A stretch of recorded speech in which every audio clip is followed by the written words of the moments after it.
Views and opinions of the hosts and guests are their own and do not necessarily reflect the views of the management and staff of Guardian Radio.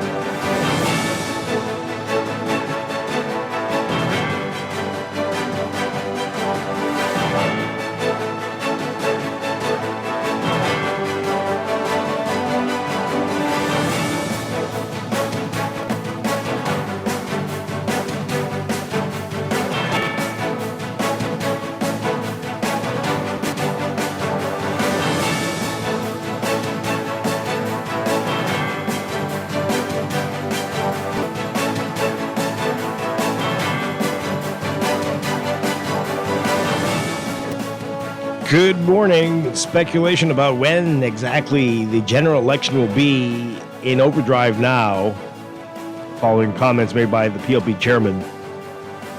F&M leader Michael Pintard accusing the minister of denigrating the arts, but Davis says he's embracing it.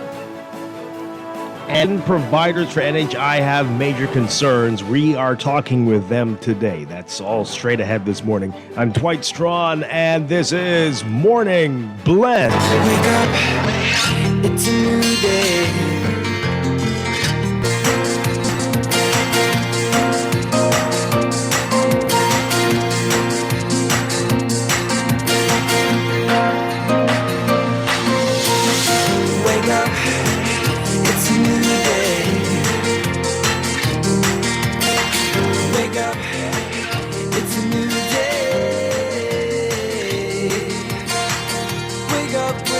Good morning again, Bahamas. It is Thursday, March 12th, 2026. This is Morning Blend on Guardian Radio 96.9. Again, I'm Dwight Strachan. In a moment, Ricardo Wells will be here filling in for Laverne Gardner.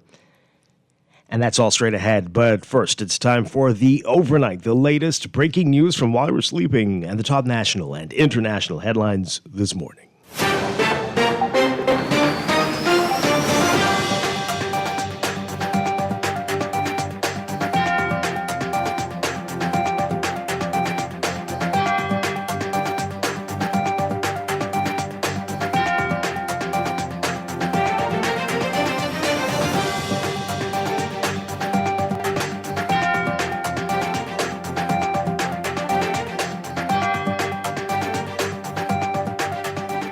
In the Social Security, Wayne Monroe says that witnesses in anti-gang cases will be granted anonymity for a certain period. The move comes 2 years after the legislation was passed, aiming to encourage cooperation in dismantling criminal organizations. Monroe claiming that the regulations recently signed by the Attorney General now allow witnesses to remain anonymous. The Anti-Gang Act, enacted in 2024, imposes severe penalties on those involved in gang activities, with fines up to $100,000 and potential prison terms of 25 years. Despite its introduction, though, Commissioner of Police Shannon Knowles noting earlier this year that there have been no prosecutions under the law, citing a roadblock, her words, in its implementation.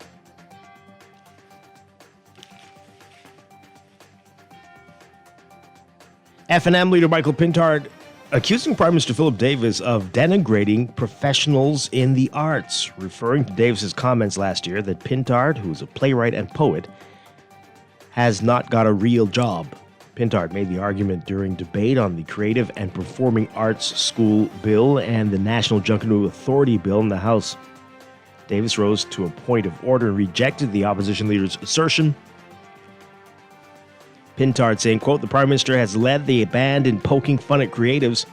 The Prime Minister on a platform made the point, and he continued to make the point until some members of the creative community responded. He didn't know what job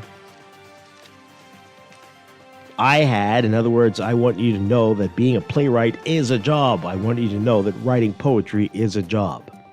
Davis, standing on a point of order, claimed that he never denigrated the arts,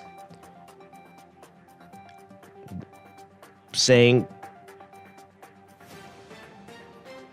quote, "People asked him about what Pintar did. The Prime Minister said, quote, he's saying that he's a creative. I asked what you are, and you say creative.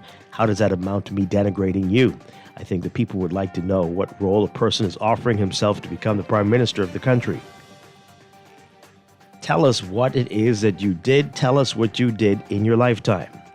You can read more on that in today's Nassau Guardian. Meanwhile, Saxon Superstars leader Percy Vola-Francis was among the Junkanoo seated in the gallery of the House of Assembly yesterday as parliamentarians debated that National Junkanoo Authority bill, which would create a permanent body to oversee, manage, and promote Junkanoo parades in the Bahamas. Minister of Youth, Sports and Culture Mario Boleg said it will create a more sustainable framework for Junkanoo, which he described as the most powerful cultural expression of the country. Parliamentarians also debated the Creative and Performing Arts School Bill, CAPAS, which establishes a foundation for the formation and management of the educational institution to train Bahamians in the arts. The Prime Minister said the legislation represents an integral part of the effort to grow the orange economy. A new education bill tabled in the House would lower the compulsory school age from 5 years old to 4 years. The new stipulation outlined in the Education Bill 2026 states that any child who reaches the age of 4 by September 30th of a calendar year should be eligible to be registered in a preschool. The new bill also sets out into law a long-held policy that says no child can be denied a public school education based on the immigration status of the person or their parents. The Education Bill 2026 also details the legal parameters for homeschool education in the country and includes guidelines for virtual learning.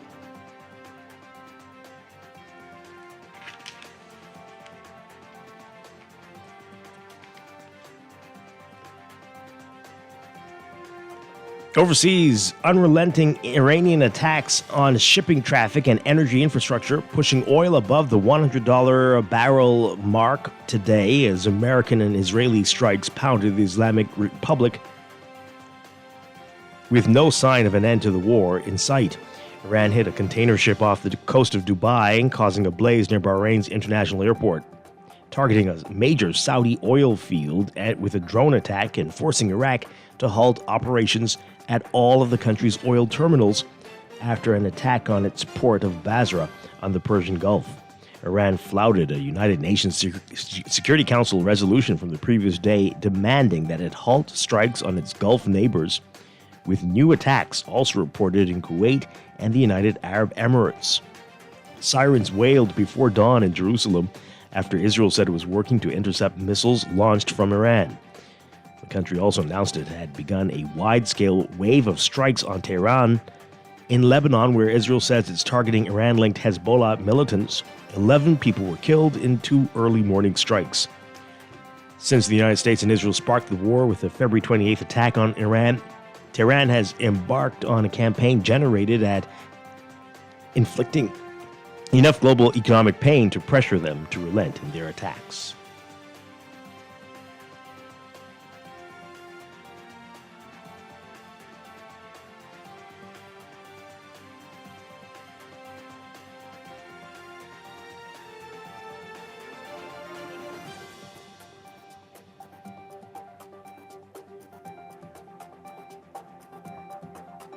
Meanwhile, the U.S. says it took out more than a dozen mine-laying Iranian vessels this week as the Islamic Republic vowed to block the region's oil exports, saying it would not allow even a single liter to be shipped to its enemies.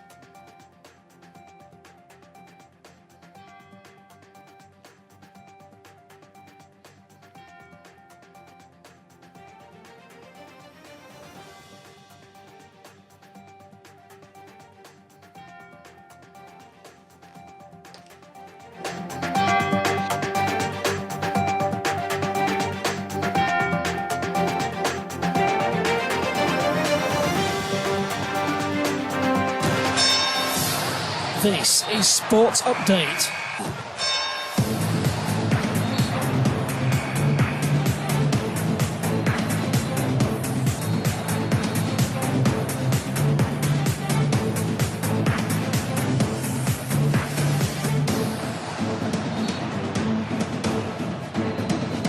In sports, St. Augustine's College Big Red Machine dominated from start to finish at the 2026 BAISS Track and Field Championships, dethroning the Queen's College as track and field champions at the original Thomas A. Robinson Track and Field Stadium. Final day of action Wednesday. SAC held just a 42-point lead going into day 3, but they blew the gap wide open on the final day, earning a leading point total of 1,392.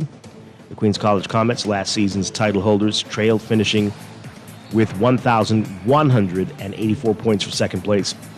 Temple Christian Sons taking third position with 538 points. SAC head coach Jason Edwards was more than excited to witness the athletes ensure the title went to Burnett Road instead of Village Road this time around. You can read about that in today's Guardian Sports section.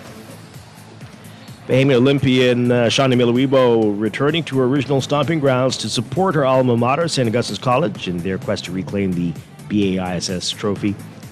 Miliwibo's alma mater did indeed, as we told you, go on to win the crown. The two-time Olympic gold medalist says it felt great to come out and support the athletes. She's hoping to stay healthy this season. You can read about that in today's Guardian Sports section.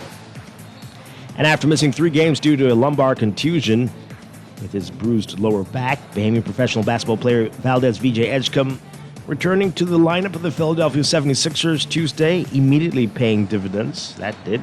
The dynamic rookie guard notched his 17th 20-point outing of the 2025-26 NBA season, helping the Sixers beat the Memphis Grizzlies 139-129. Edgecombe finished with 21 points in total, shooting 7 for 15 from the floor and 1 for 5 from three-point range.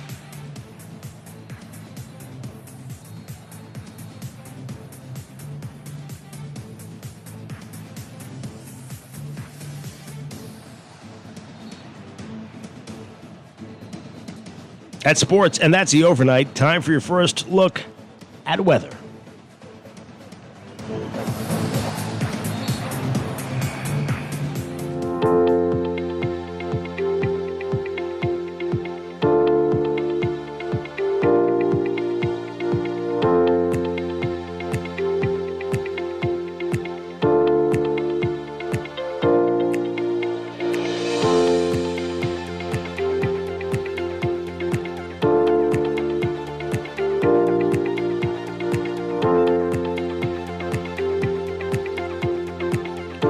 First look at weather brought to you by Star General. A warm weather pattern with some light isolated showers will continue across the country, courtesy of high pressure that's shifting northeast of the area. By late afternoon or early evening today, a frontal boundary will move closer to the northern islands, along with prefrontal activity producing an increase in clouds, showers, and possible thunderstorms across some of the northern half of the country. We'll tell you more about that in a bit. But for today, there remains a moderate risk of rip currents for all east and southeast coastal waters in the central and southeast Bahamas, and a slight risk of rip currents elsewhere across the country. For today, the northern half of the country looking at a mix of sun and clouds, becoming cloudy by this evening. A 10% chance of showers increasing to 20 to 30% chance by this evening. Winds southeast to south at 10-15 knots, occasionally becoming light and variable at times for the extreme northern islands. And east to southeast at 10 to 15 knots, falling light and variable by tonight for the rest of the northwest Bahamas. For the southern half of the country, the central and southeast islands looking at mostly sunny conditions today, becoming fair tonight. About a 10 to 20% chance of isolated showers. Winds east to southeast at 10 to 15 knots, falling to less than 10 knots by this afternoon for the central islands, and east at easterly at 10 to 15 knots for the southeastern islands. Another warm day, some would say hot, in store. Highs around 88 Fahrenheit, 31 Celsius. Overnight lows tonight getting down into the low 70s for the northern half of the country. Low to mid 70s for the central and southeast Bahamas for tonight. That's your first look at weather this morning. We'll have an extended outlook coming up in just a bit. This weather check brought to you by Star General Insurance, made simple.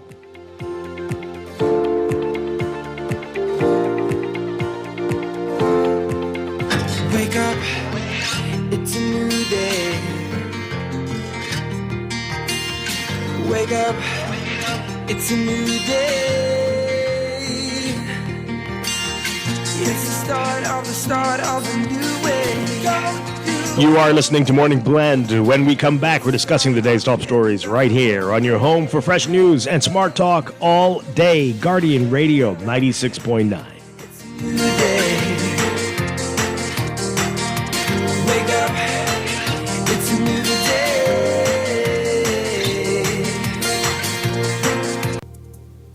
Planning for retirement can be overwhelming, but with CFAL, it doesn't have to be. We offer tailor-made individual, group, and pension solutions that take the guesswork out of retirement planning. Whether it's for you or your company, don't leave your future to chance and let the trusted hands of CFAL's experts guide you toward peace of mind and financial stability. Low upfront costs and affordable monthly payments make it easy for you to build wealth so you can live well. Visit us at cfal.com to start on your path toward financial freedom. CFAL, growing wealth for future generations. For fast, reliable, and impactful printing services, look no further. Let Printmasters bring your masterpiece to life. We stand by our quality products that is second to none. Our affordable pricing and friendly, efficient staff makes Printmasters the ultimate choice for all your printing needs. We can deliver any type of printing services, from banners to booklets to business cards. You name it, we can print it. Let Printmasters bring your masterpiece to life. Located in the Nassau Guardian Building, telephone 302-2361. Looking to elevate your gadget game, or a tech trouble simply slowing you down? Escape to a world of innovation at Custom Computers, your go-to store for the latest cutting-edge tech. Whether you need to upgrade your life with the best from Apple and Windows, or your device needs a little TLC, the Custom Computers Know-How Store is the destination for unbeatable expertise and quality repairs. With 2 convenient locations, there's a Custom Computers near you on Patton Street in Palmdale and Caves Village, or call 396-1100. Marcos is the best. Marcos is the best, the best pizza. Yeah, 1 large 2 topping, 1 large 2 topping, 1 large 2 topping, 1 large 2 topping. Marcos is the best pizza. Yeah, Marcos is the best. 1 large 2 topping for $16.50. Only at Marcos. No one likes a fender bender. Oh, man. From a little scratch to a full mashup, NUA Insurance has got you covered with auto insurance tailored to fit your needs and budget. For affordable rates with free on-site accident assistance, visit us online or in branch and just ask us. NUA Insurance. Ask us, because we've got you covered. The following is a paid political message.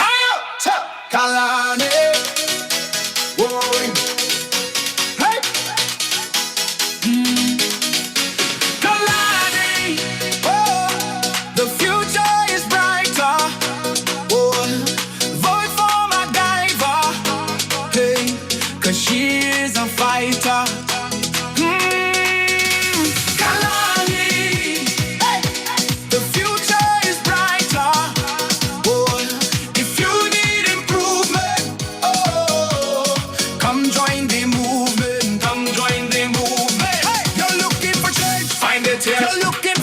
Find it here. You're looking for truth. Find it here. Vote for MacGyver. She's here for you. See everybody in Kalani. Change is here. Hey. Hands in the air.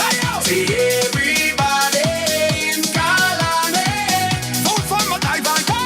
She is a fighter. That was a paid political message. Every day in a busy world, we have to do so much. Bank with CIBC and get that personal touch.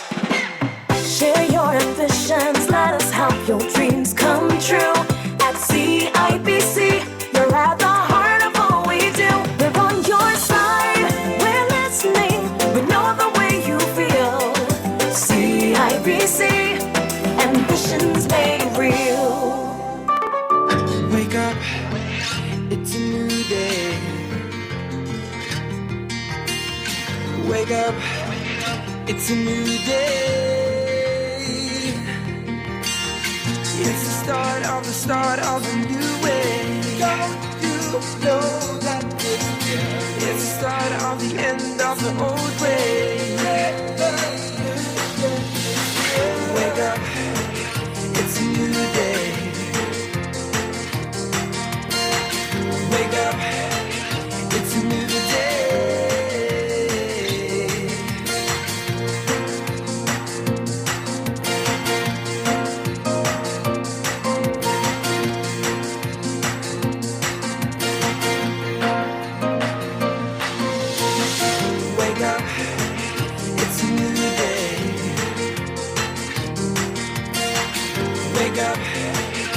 It's a new day. Wake up, wake up.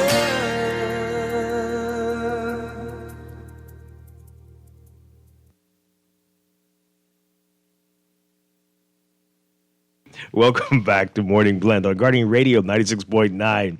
We are streaming live on GuardianTalkRadio.com and on the Guardian Radio app for smart devices. We're also on your televisions on Cable Bahamas Channel 969 and BTC Flow Channel 612. You can tweet us at Morning Blend 969 or Facebook.com/Morning Blend 969. Text us on the Guardian Radio text line powered by BTC 422-4796. Standard text rate supply.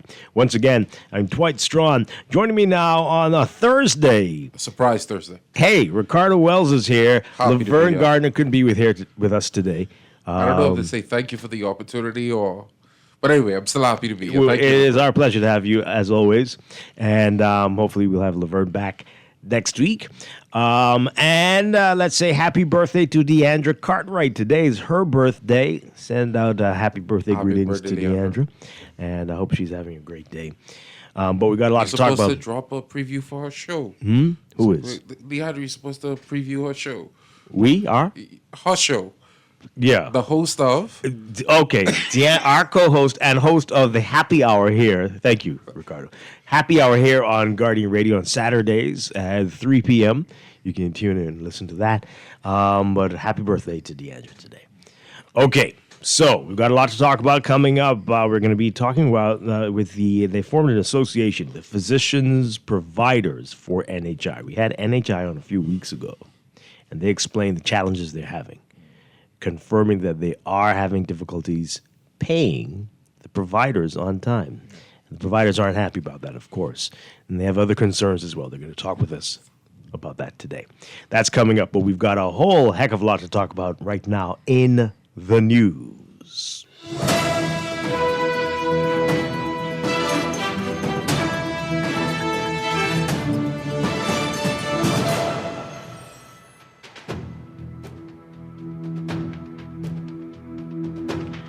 And in the news, okay, so both papers decided to lead with this headline. And, they might as well have had a headline saying, today is Thursday, because everybody knows the election is weeks away. I think people can predict exactly which Weeks? Well, yeah. I mean, we could bet money on it that it appears is going to be in May. Yes. Right? Almost everybody can see that coming.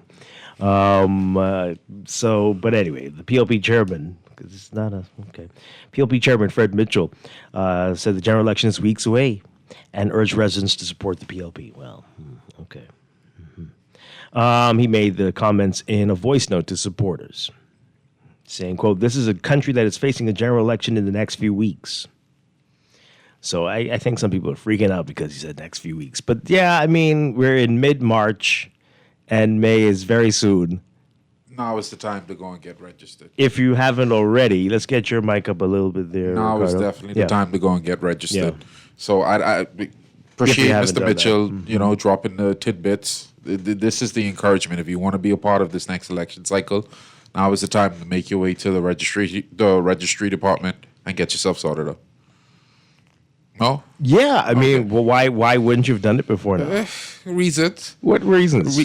I would love to hear from the Parliamentary Registry Department, like, what does the current register look like? I want to know what's the number. The numbers because coming the in. people I talk to know that there's really no haste to go and get registered.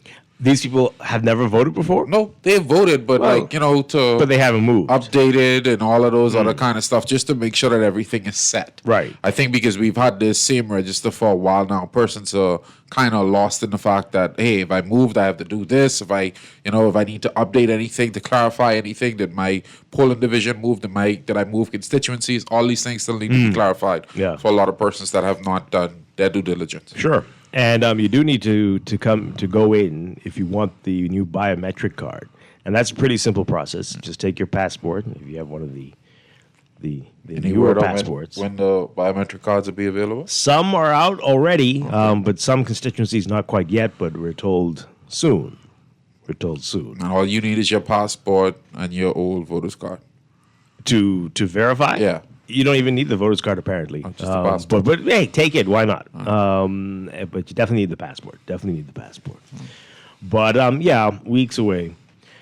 It's soon. You don't it's sound very excited, soon. Dwight. About which part? The whole thing. This is what we live for. This is our version of the Super Bowl. Like we is it really? This is See, that's the problem right it's there. It's an exciting time for a lot of That's- people. Okay, and then what?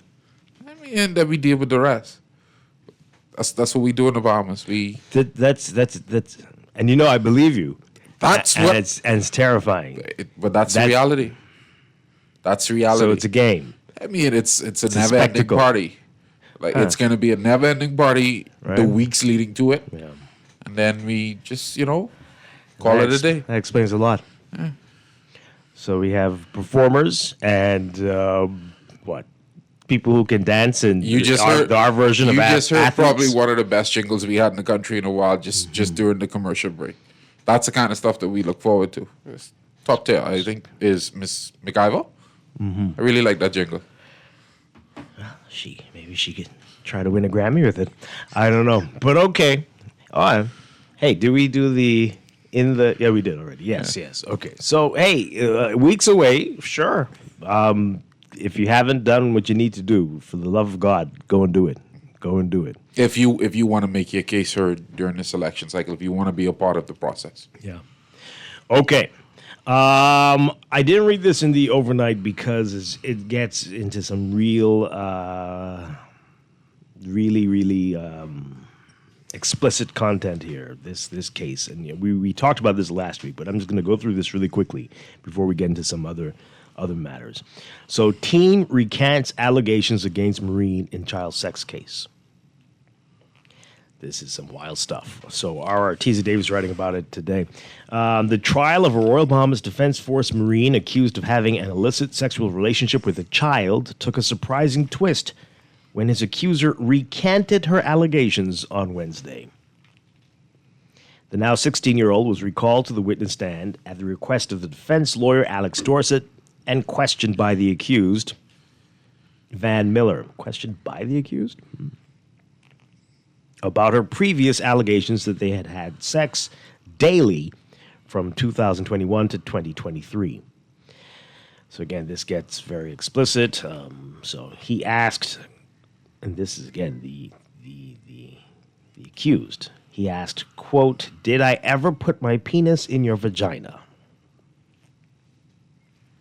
Has ever happened before? The accused gets in the court, okay. The witness, and he has a lawyer. I was just about to say his lawyer is, because if he's representing himself, okay. The witness replied, "No." Miller continued, quote, "Did I ever put my penis in your mouth?" Once again, she said, "No." Miller asked, "Did I ever touch you in a sexual way?" The witness replied, "No." okay. Ah, boy. Miller asked, "Why did you tell the officers that I did?" The witness responded, quote, "I felt pressured. They weren't believing me when I said that nothing happened." How does the case get this far? How does it get this far? What are we doing? What are we doing here? What are we doing? What are we doing? What are we doing? What are we doing?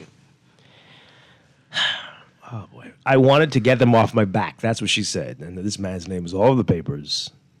And the prosecutor, Assistant Director of Public Prosecutions, Basil Cumberbatch, did not have any questions for the witness, and neither did the jury. What? Justice Neil Brathwaite asked the witness if she was pressured during a confrontation between herself and Miller at the Criminal Investigation Department when she said she was telling the truth because the truth would come out in court. She said that she was. Prosecutors alleged that Miller met the teen on Instagram after she finished 6th grade. Hold on. She was 11 at the time. They allegedly began having a sexual relationship in 2021 that continued up to 2023 every day. The alleged relationship came to light after Miller allegedly picked up the girl while her mother was out. Why is he hanging out with this girl? When Miller took her back home, her mother was there, prompting Miller to drive off. The mother followed the car and called the police, who stopped Miller's car near C.I. Gibson School. All right, so there's a lot of foolishness going on here, a lot, but again, It's just as wild that after all these years that something can get to this point when you really don't know what to believe. I need clarification from any legal expert out there. What is the grounds on which he was able to question his accuser to that degree? Like, what is the legal process that allows for that? How? He's represented by an attorney. He's accused of raping a minor, and he's allowed to cross-examine that minor on the stand. Well, a sexual relationship with unlawful sexual intercourse daily. Mm-hmm. Let me fix that statement. Not rape, unlawful sexual intercourse. That's what he's accused of. But he's allowed to cross-examine his accuser, who is still, might I add, technically underage. Well, it certainly got the result that they wanted. How do you expect her to... Okay, all right, cool. I'll wait for the legal minds to reach out and clarify that, because that is beyond wild. How do you... Okay. But again, how did it get to this court case? If it is so shaky and so... There was a portion of it that you read where you said that the judge asked the accuser if she was, I guess, bothered or if she was kind of influenced by an encounter she had with the accused. Let me read it. Justice Neil Brathwaite asked the witness if she was pressured during a confrontation between herself and Miller at the Criminal Investigation Department. When she said she was telling the truth because the truth would come out in court, she said that she was. So to understand it properly, he was able to, at some point, physically encounter this minor again while the investigation was ongoing. At this. Okay, see, this is... And again, the prosecution didn't ask any questions. But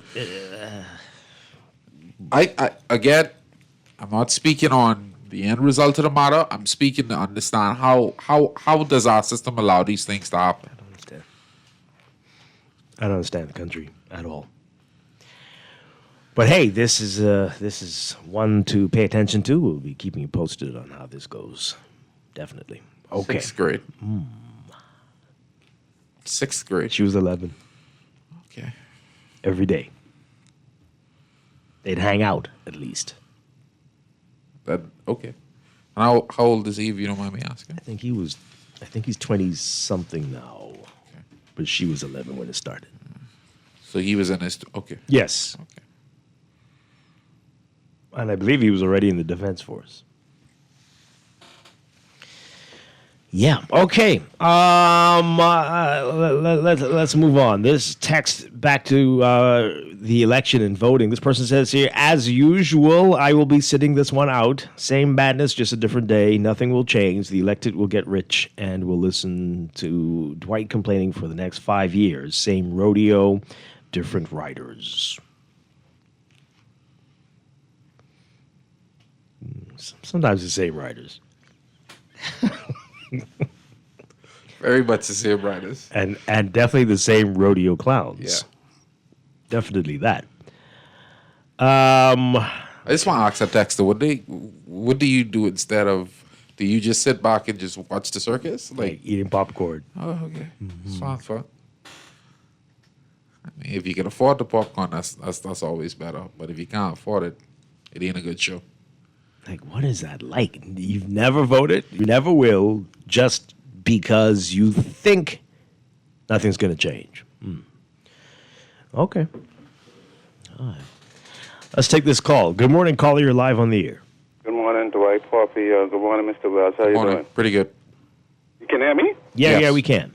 Oh, good morning to your listeners. You remember we had a case before.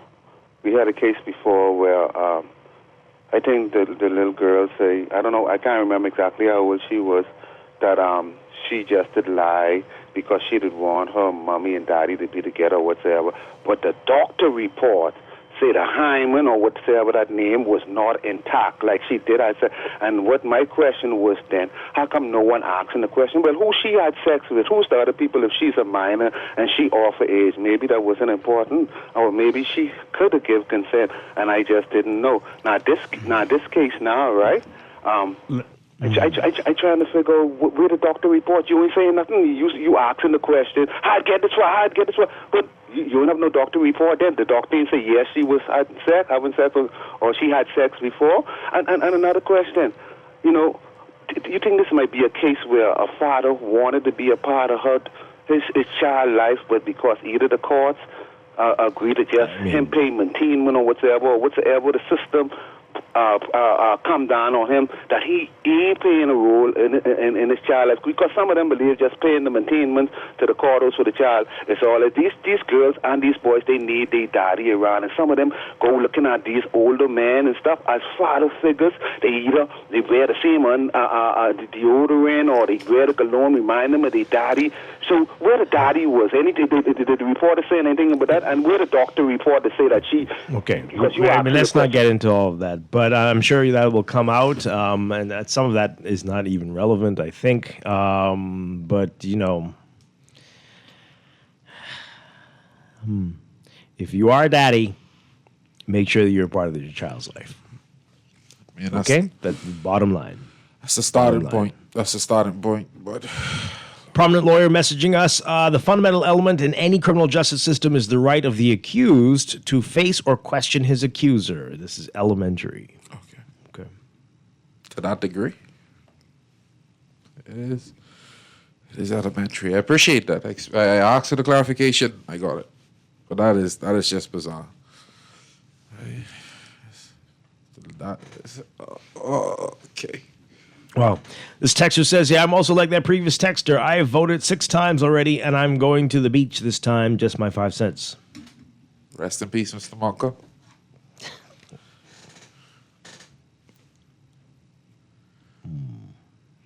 Lots of people giving their views on what's happened with this case. We can't read these, of course, and we won't proceed any further with that discussion. All right, so let's move on. Lots of interesting discussions coming out of the House of Assembly. Speaking of rodeo clowns, right? So debate yesterday, and this is passed now. The MPs passing the Performing Arts and Junkanoo Authority bills. The CAPAS has been around for a year, but they are just now debating the Creative and Performing Arts School Bill, which establishes a foundation for the formation and management of the educational institution to train Bahamians in the arts. Okay. Right.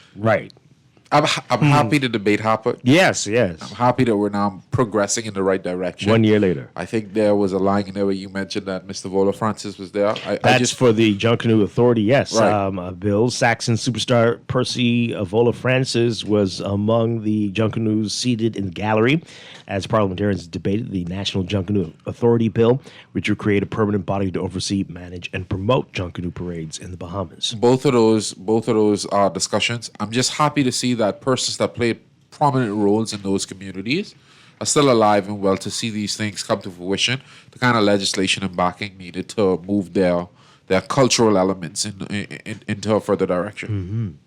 So before they passed those bills, gotta add the circus to it. Yes. So there's a story in the National Guardian about this Pintard accusing, again, the Prime Minister of denigrating the arts, but the Prime Minister says he's embraced it. Our Rachel Scott writing about it. F&M leader Michael Pintard yesterday accused Prime Minister Philip Davis of denigrating professionals in the arts, referring to Davis's comments last year that Pintard, who is a playwright and poet, has not got a real job. Pintard made the argument during debate on the Creative and Performing Arts School Bill and the National Junkanoo Authority Bill in the House of Assembly, rose to a point of order and rejected the opposition leader's assertion. Pintard saying, quote, "The Prime Minister has led the band in poking fun at creatives." Led the band. Unintended. Yeah, that's. You think he meant Yeah. for that part? Yeah. Okay. The Prime Minister on a platform made the point, and Because then the Prime Minister at the time said he played. right. What did he say he played? I think Not like the flute. The flute. Was it the flute? He did a flute or a No. clarinet. The oboe. Yeah. All right. Yes. So in fact, he did lead the band. What maracas? That's what. Yeah. I mean, you take classes in that? I mean, you could. I don't know what Would school. someone could get you to pay to take classes in that? I'll teach you for free. Well, I need to teach it. Oh boy. Anyway, the Prime Minister on a platform made the point, and he could. I remember we posted pictures of right. Yes. I try to block that out because it's so ridiculous. But anyway. Well, it's maybe one step above the triangle. It's an instrument nonetheless. See that you're You can't. I'm sorry, we're not supposed to. Which one's harder, triangle or tambourine? Oh, God. I think both are pretty technical instruments. Yeah. You have You to mean have the right. technically instruments? No, you have the right to have okay. the correct rhythm Oh, and yes. swing. Well, Yeah. yes. Yes, of course. Let me continue, please. So this is Pintar saying, quote, the Prime Minister on the platform made the point, and he continued to make the point until some members of the creative community responded. He didn't know what job I had. In other words, I want you to know that being a playwright is a job. I want you to know that writing poetry is a job. Well, I want you to know that performing in the theater or in the square is a job. I want you to know all those things you denigrate are in fact jobs. They are jobs. They have value. They transform lives. They generate revenue. They make a difference in painting a vision for the future of a country. That's what they do. Yes. Okay. So Davis, Prime Minister Davis, standing on a point of order, claimed that he never denigrated the arts. He said, quote, people ask him, what did you do? What were you in your life? This is the Prime Minister saying that. And a quote, he's saying that he's a creative. The fact that I asked what you are and you say creative, how does that amount to me denigrating you? I think the people would like to know what role a person's offering himself to become the Prime Minister of the country. Tell us what it is that you did. Tell us what you did in your lifetime.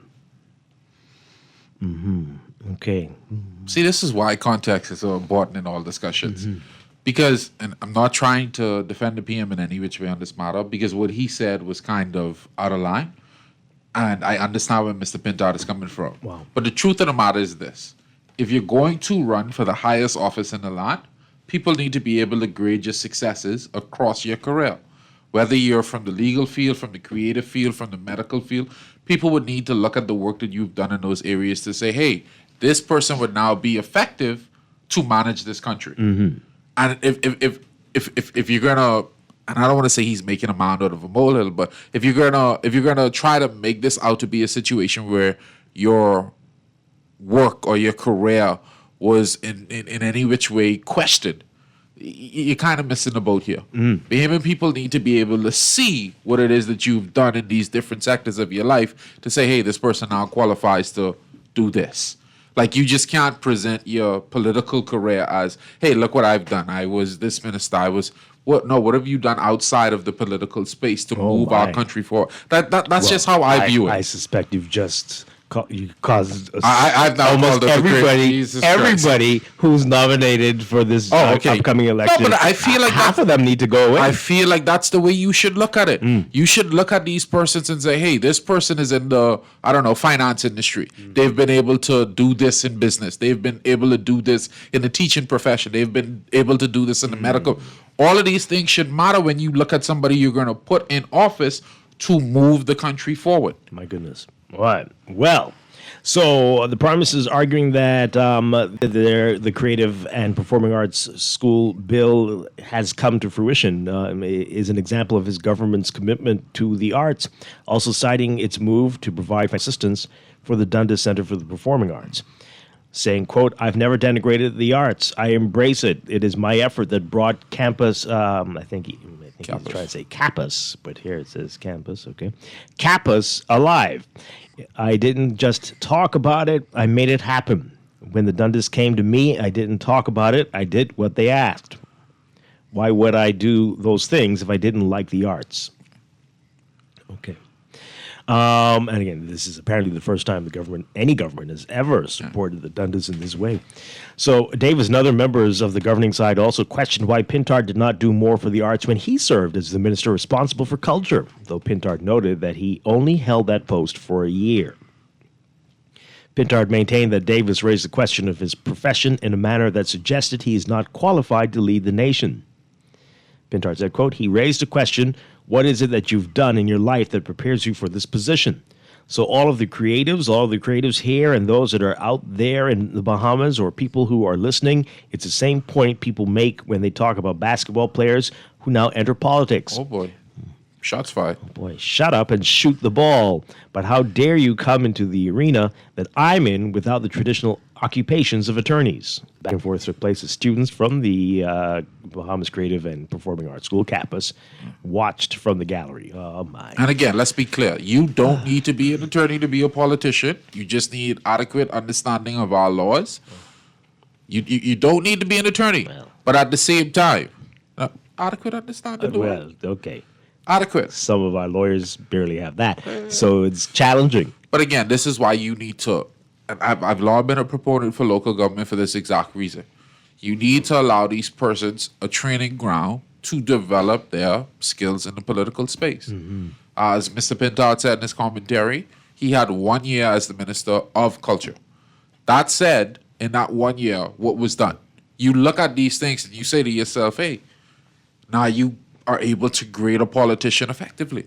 You look at what they do in these areas and say, hey, this person is able to do A, B, and C. I don't think we have enough of that in our country. I think people are able just to skate by in these ministerial posts, in these Senate posts, and do very little in the time that they serve. Yeah, wow. Let's hear from you folks. The phone lines are all lit up. Let's hear from you. Caller, good morning. You're on the air. Hi, good morning. You're live. We can hear you. Good morning. Good morning, Dwight. Good morning, Ricardo. Good morning. Hi. Everything's well with both of you this morning? Pretty good, pretty good. Awesome.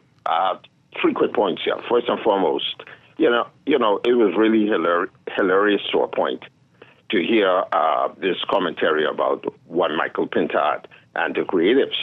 I have been a sound engineer for many of Michael Pintard's plays in the Rainforest Theater. The Election 2000 series was some of his finest work. And indeed, he's a creative because the actors on the stage, hey, he helped to mold and shape them. The music and everything, he helped to bring about, and he actually wrote this play. So, we look at the Haitian Prime Minister. He was a musician, and he was Prime Minister or President of his country. I mean, I don't see what reason there would be for anyone to down or denigrate anyone's career path, if I could use that word and this term to describe someone wanting to be Prime Minister of this country. So I'll leave that one there. You talked about the case of the young girl who accused the Marine. I wanted to touch that before you moved on to the other topic. Yeah, let's be very careful. Mm-hmm. Yeah, I know. I'm going to be very careful with this. My question would be now that the young lady now has admittedly told the truth that this thing didn't take place. Then what is the recourse now? What repercussion is going to come upon this young lady for allegedly defaming a young Marine? Okay. Well, we'll have to see if people believe that, and that's right. I want to know who pressured her into allegedly telling these things on the young Marine. Presumably, even if so, it is or pressured her into telling the truth in quotation marks. So there's a lot of pressuring going on. It seems. Yeah. Well, I would like to know who's been really pressuring her that I'll come forward and recant or change the story. My last point here, very quickly, is this. I mean, going forward, you're talking about the election now. This is going to be with the amount of persons out here believing that there are a lot of persons on the who should not be on the register, should not be voting, and you're hearing right now examples of what's out here on the ground. Many persons are going to sit this election out. I mean, I spend my time encouraging them to vote, because that is a right that many persons in other countries do not have. Still vote. Your one vote can make the difference on which party gets into power. Are you going to sit this one out and just let everything sail, and then at the end complain? Or are you going to be a part of the process to help to bring about the change and see where we go from here? But they are my 3 points this morning. I appreciate you for taking my call. Okay, thank you very much. Appreciate it. All right, I'll take one more call. Good morning, you're on the air. Are you there? No, okay. Let's read some messages, then we want to get to another story from the House of Assembly. This person says here, okay. I can't read these again. This is about the case. This person says the Constitution defines the eligibility for members of Parliament. Yeah. This person says, please let the incoming Prime Minister know Michael Pintard that he needs to worry about. Tell him don't watch nothing, because Prime Minister Davis is nothing but a stranger to the truth. And it gets worse. So here, I won't be able to read that part. Okay. And this one says, I dare say that Mr. Pinterest, I don't know if you meant to type that, but that's what's here. Let's just accept it as an error. Well, okay. I mean, you know, Pinterest is they probably use that. The arts. Yeah, they probably use that in their search a lot. So autocorrect. Well, it could be. Has been more articulate than any former prime minister when it comes to speaking on the spot without a script or speech. What? Okay. Later, have a shot to a Barry Christie speech. Well, boy. Dwight, Ricardo, and others, if you want to truly see how all percussion instruments are played professionally, the internet is there to show that no instrument is to be taken for a joking matter. In fact, hours and years of practice and studies required for these instruments, just as with any other profession. Okay. Well, there you go. My apologies for making fun of triangle players. Yes. Okay. Let's move on. So, did you hear this? Did you hear former Minister Dr. Hubert Minnis talk about his concerns about folks not declaring, politicians especially? Take a listen to this report from our Vanik Toot. Former Prime Minister Dr. Hubert Minnis says officials should have called him in after they noticed an increase in his assets over the past year. His comments follow the recent March 1st deadline for financial declarations by members of Parliament, senators, and senior public officials. Minnis asserted there should be accountability when a public official's assets jump significantly over the course of a year to discourage corruption. Last year,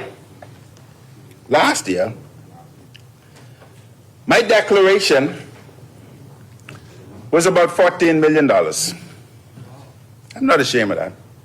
It was about $14 million. This year, my declaration has gone up. Now, if we were a country of laws and enforcement, they should have called me in. They should have called me in and questioned me as to explain how my asset had increased by millions of dollars. National Security Minister Wayne Munro questioned how the Killarney MP knows such things are not investigated. Well, I don't know how he knows there's no investigations. What he perhaps does not know, that there are powers for investigative powers to have a look at your bank account without you knowing.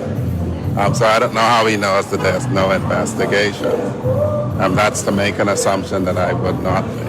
St. Barnabas MP Shannon Don Cartwright was also asked to respond to Minnis' comments. Any issues of transparency or where you can enhance transparency along with holding the line on present laws and so forth, The Bahamian people are always interested in getting more transparency. Reporting for the Guardian News Network, I'm Vonique Tude. Okay. What do you make of that? Very transparent. Very Do you transparent. think he turned himself in since no one asked me, but I turned myself in because I'm making so much more than I did? Well, he didn't turn himself in. He just went to the authorities and said, y'all ain't doing your job. So he didn't turn himself in. He just there could have been a crime, yo. What's going on? But hey, very transparent. He's been on the ball recently, though. What type of ball? I'm pretty sure you saw his whole social media campaign trying to explain the benefits of having an independent candidate and candidate that's a part of a party. And his whole point was that when you're a part of a party, you kind of work at the behest of the leader or the party itself. But now that he's an independent, he's able to work, for the community. Wasn't he the former prime minister? So you say that everyone that served in your cabinet did not really work for the Bahamian people? I'm trying to figure out, what was the thought process behind that sort of statement? And he got rid of people who didn't agree with him and didn't run them again. So you're saying that... I don't understand. Well, he's seen the light in the last 4.5 years, it seems. He's changed his ways. That plus But this it's is probably very, very odd. the most bizarre back-to-back situations that I've ever seen. So you disqualify all party members, and now you're telling us that independent candidates are the way to go if we want better service in our communities. And then you're telling us that, hey, I'm making more money now and nobody called me. I'm surprised he didn't tell us how and why he's making more money. Where did the money come from? Probably in the next interview. Oh, you think so? Yeah, send one down. He probably have some Or stock maybe you'll tips. put it in TikTok. That would be good. Whatever investment Tips you're doing, on- Doc, put it out there. Tips on how to double your money. The other day he had a TikTok going for lunch. It was really good. I didn't know there was a new restaurant out west. He went to, Tropical Gyros? I didn't even know one of them was out there in Delaport. Is that his he constituency? he updates us a lot. We went for Kong salad at one point. There was an ice cream date the other time. I saw the one with lots of dancing. Yeah. And in the gym. Top tier content. He should look into YouTube. If that is I need top more tier. longer form content. Really? Yeah. I think he could do numbers. What was that word? He could do numbers. Not like at the election, but definitely on social I media. thought you meant gambling, but okay. But certainly gambling. Let's take some calls. What do you make of that? What do you make of? What, is he getting the point across, or did this?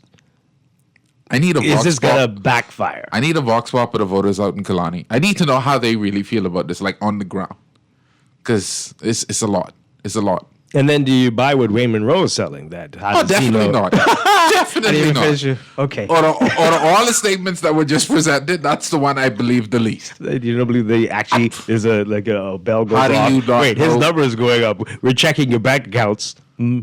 Wow. And then to all the people who are running, who are first timers, did you hear what Wayne Monroe says? How do you know we're not checking your bank account? Huh? Okay. Interesting. Let's see who all drops out. Caller, good morning. You're on the air. Clay, good morning. How are you? Good morning. Good morning. And as always, to your co-host. Good morning.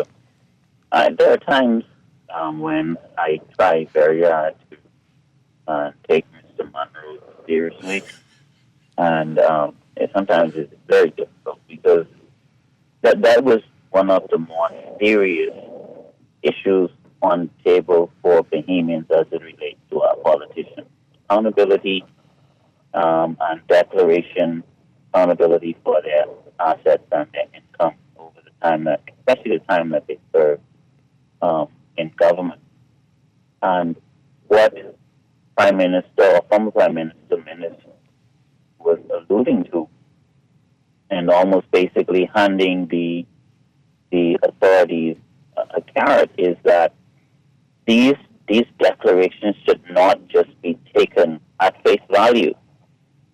And I think that the example that he gave was worthy of a better and stronger response from the Minister of National Security. And a lot of times you get the feeling that he and Fred Mitchell speaks to the Bahamian people as if we're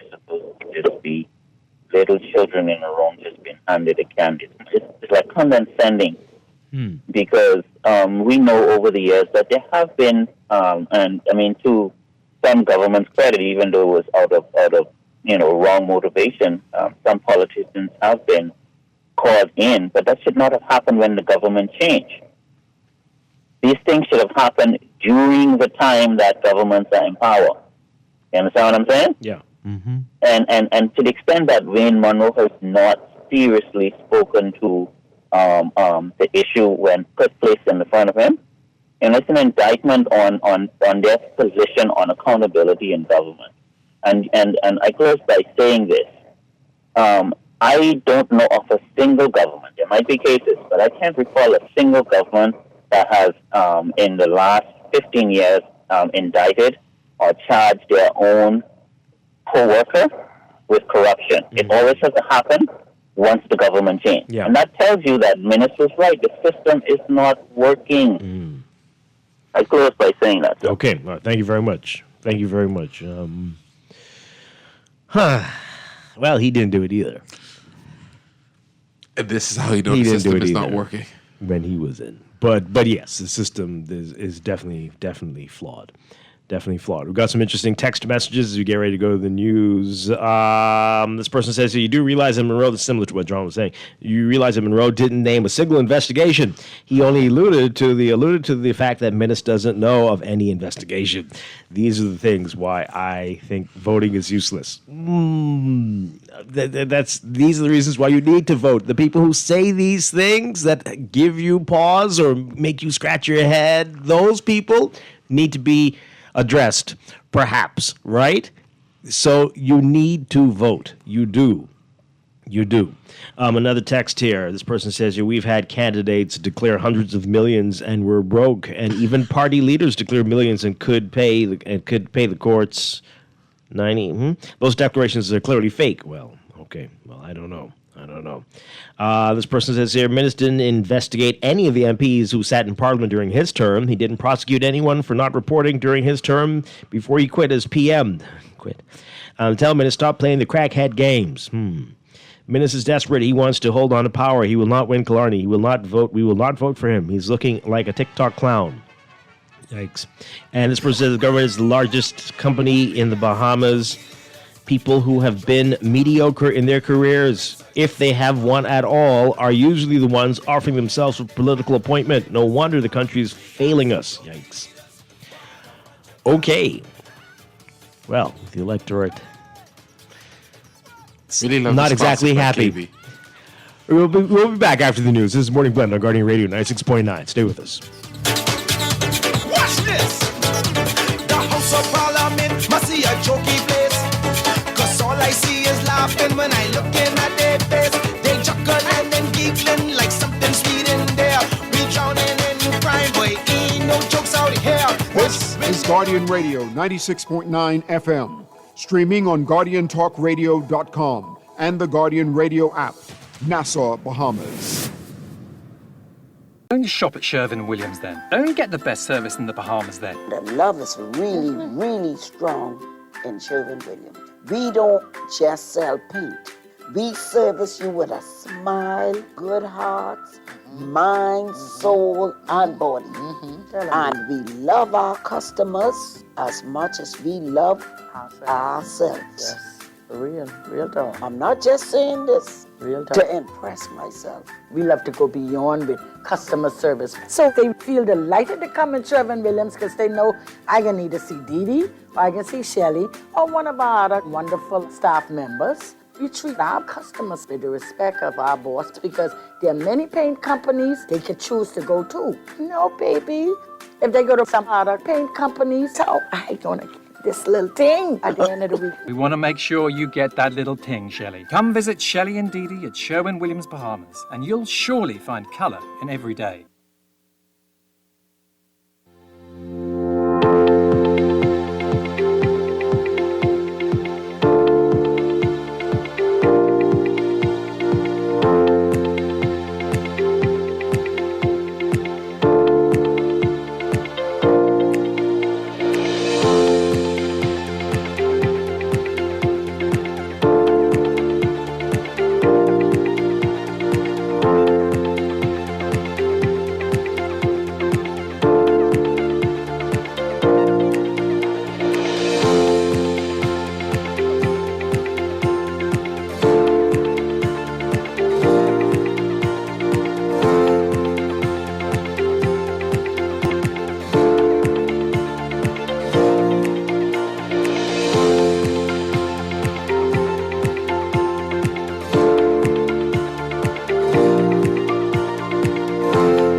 Welcome back to Morning Blend on Guardian Radio 96.9. We are streaming live on GuardianTalkRadio.com and on the Guardian Radio app for smart devices.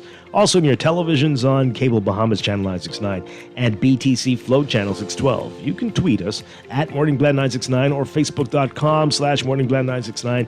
Text us on the Guardian Radio text line powered by BTC 422-4796. Standard text rates apply.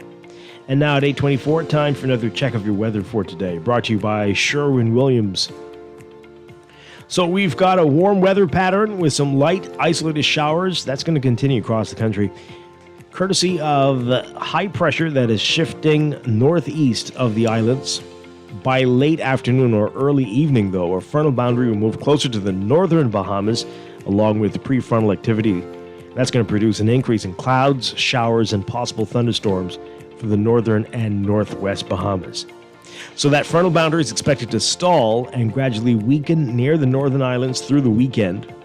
That's going to support cloudy conditions as well as elevated chances for showers over the northern half of the country straight through the weekend. On Sunday, a tight pressure gradient is going to increase winds through Monday, and a mid to upper level trough in the Gulf of Mexico is expected to move across the northern, northwest, and central Bahamas.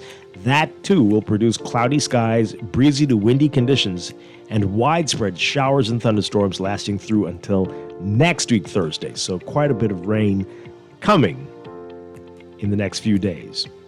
That feature is also going to enhance the risk of severe weather in the next few days as well. In the meantime, though, there remains a moderate risk of rip currents for all east and southeast coastal waters in the central and southeast Bahamas, and a slight risk of rip currents elsewhere across the islands.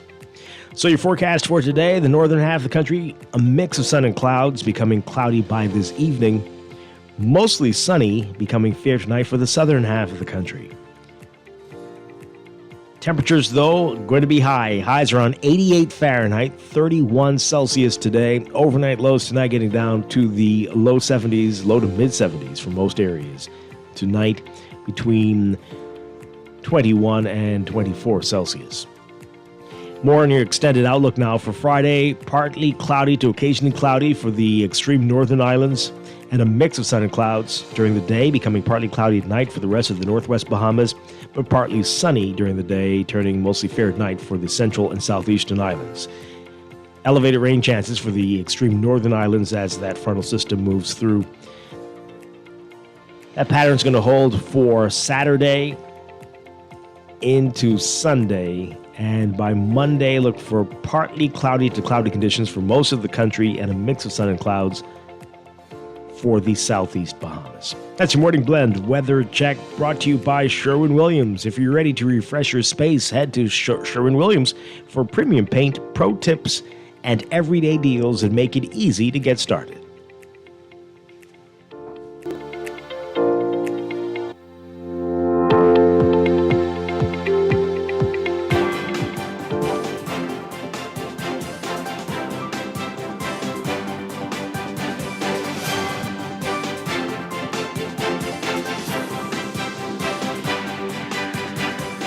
It's time for a check of traffic brought to you by NUA Insurance. We've got quite a number of hot spots for you this morning. As usual, Milo Butler Highway seeing heavy traffic from well south of the Fire Trail roundabout if you're heading northbound, all the way up to Tonic-Williams-Darling Highway, and traffic back to belong Tonic-Williams-Darling Highway as well at this hour. And once you get north of that area, you're going to see that traffic pick up again, especially near Sports Center Road and the roundabout there, all the way up to the six-legged roundabout. Heavy northbound traffic there, and eastbound on John F. Kennedy Drive, southbound on New Providence Highway, again to that six-legged roundabout. Also got some slow-moving heavy traffic on Gladstone Road from Fire Trail straight up to John F. Kennedy Drive and Bahamar Boulevard, that roundabout there. And you're seeing that slow-moving eastbound traffic on West Bay Street near Saunders Beach at the roundabout with New Providence Highway. And then again, east of Arawak Key, as you get closer to Nassau Street, heavy traffic both directions along West Bay Street and near the British Colonial Margaritaville. That Bay Street also looking busy for you eastbound at this hour in downtown Nassau. Farther east, we've got some slow-moving traffic on Eastern Road, just west of Fox Hill. That's westbound, and Prince Charles Drive as you get closer to Soldier, and Robinson Road, straight through to Marathon if you're heading westbound this hour. That's your real-time traffic in your Morning Blend Traffic Alert, brought to you by NUA Insurance Agents and Brokers. Whether you prefer a face-to-face chat or handling things online, they've got you covered. Visit nuainsurance.com for an instant motor quote or stop by your nearest branch today.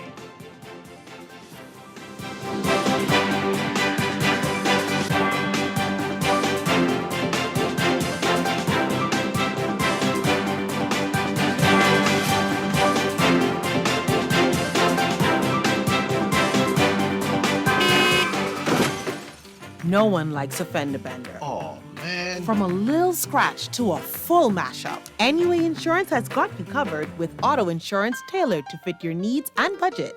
For affordable rates with free on-site accident assistance, visit us online or in branch and just ask us. NUA Insurance.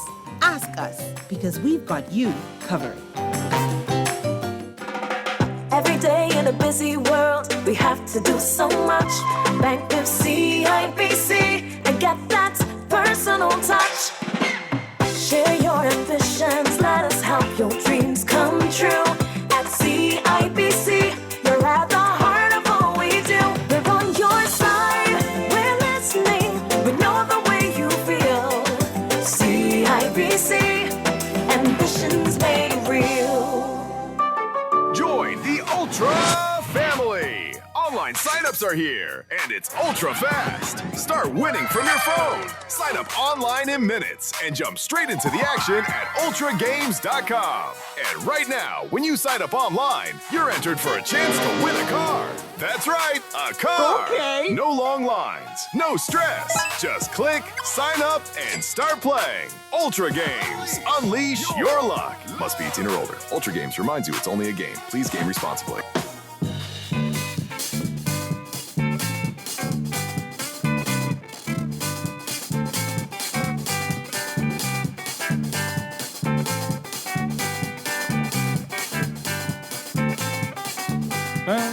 Livingston, Josiah JP. Hey, mine Livingston, Josiah JP. I hear la la la. Josiah JP. I hear la la la. Josiah JP. Don't mind Livingston, Josiah JP. Don't mind Livingston, Josiah JP. I hear la la la. Josiah JP. I hear la la la. Josiah JP. Going down Bayman Road, going down Bayman Road, going down Bayman Road. I can't lick nobody. Don't lick nobody. Don't lick nobody. Don't lick nobody. Don't lick nobody. Going down Harrow Road, going down Robinson Road, down to Michael Road. I can't lick nobody. Don't lick nobody. Don't lick nobody. Don't lick nobody. Don't lick nobody. We are back with Morning Blend on Guardian Radio 96.9. Dwight Strachan along with Ricardo Wells Thursday morning. Coming up in a few minutes, we're going to be talking with the new Physicians Providers Association. We'll get the full name of their group in when we talk to them in a few minutes. They are the doctors for NHI. They have some concerns. We're going to talk with them about that this morning. That's coming up. But we continue to talk about what's in the news, getting a reaction to what we've been discussing so far. Some interesting matters before the courts, and some interesting things happening in the House of Assembly. Getting your reaction to that, you can call in 323-6232, 325-4316, 325-4259. Call us toll free, 242-300-5720. Let's take this call, and then we'll get back to these messages. There's another story in the papers today I want to touch on quickly. Caller, good morning. You're live on the air. Good morning to you, and good morning to your co-host, Alan Johnston. Good morning. Hey, Dwight, I thought you didn't know they was all actors in the House of Assembly. They act like they care about us, right? Well, okay. Oh, my. Well, some of them deserve awards. Yeah. I like that one who pretended to be Prime Minister. You know what? Which one? There's a amazing? couple of them who can fit that bill. That bill can fit. No, I know, but some of them, like, I know some of their real jobs. Like one is an active gaslighter, one is a promise maker. We have to over 1,100 promises so far. But Dwight, it's amazing that the Prime Minister, right? You know, when you say context, what's your? That's Ricardo, right? Yeah. Okay, Ricardo, you say that about the Prime Minister doing whatever. Let's take where the Prime Minister information goes from. He has known Michael Pintard. He's been in the House of Assembly for 30 years. He's known Michael Pintard as senator. He's known Michael Pintard as chairman of the party, of the F&M, everything else, right? So he knew exactly what Michael did. You know, you have to. I know he doesn't remember a lot. Like, he didn't remember Bamsey. He didn't remember the steel hedging. He didn't remember all those different things, right? So unless he wants to argue that he had another moment of memory lapse, he knew exactly what Pintard did. And he was dismissing that those things were not real jobs. You can't put it any other way. I don't care how they try to spin it in Parliament or anything is that. Tell me that you just met him and you just asked him. Because you've been on opposite sides competing against each other for a long time. Okay? But is this a big deal? A big enough deal that we are here in a second year talking about this? Should this be something that we should be spending time on? No, because what happens is, because you have leadership that promise us a progressive agenda, and they have failed. Dwight, 450 promises in the Blueprint for Change, 125 in the first speech, 96 in the second speech, and a few hundred on standing up have not produced it. So the best thing to do, instead of running on your record, imagine the Prime Minister was hinting at an early election for almost a year, and he has yet to stand on his record. He has been saying, the other guy going to be worse than me. That means he's admitting that he's in the worst, a lousy Prime Minister to say this other guy can be less than me. This is a time right now that you bragged about where the country was, that you could lay out, these are things I have said I would do, and here is the 1,000 things I said I would do, and here 600 of them has been finished. Low-hanging fruits, freedom of information, integrity bill, all these things have not been done. We have an energy policy. You know, we've been governed in darkness. Energy policy, anything we want from the government to know was governed for us. This is an example, the Hawkesbury Creek argument, right? Do we know where you say they're representing all of us, not Freeport people, not Grand Bahama people, all of us? He says the people say we can have the free information, right? We cannot get the initial documents that's been filed.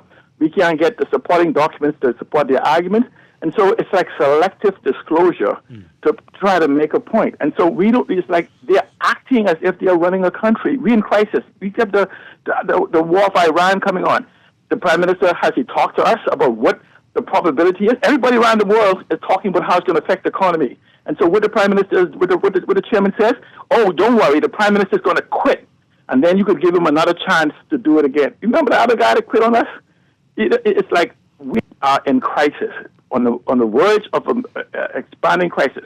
Cost of living, housing crisis, all these things. And we're not having the conversation. We have a leader of the country and his people are trying to distract us and entertain us as opposed to govern us. That's where the failure of governance is, and it lies with the Progressive Liberal Party.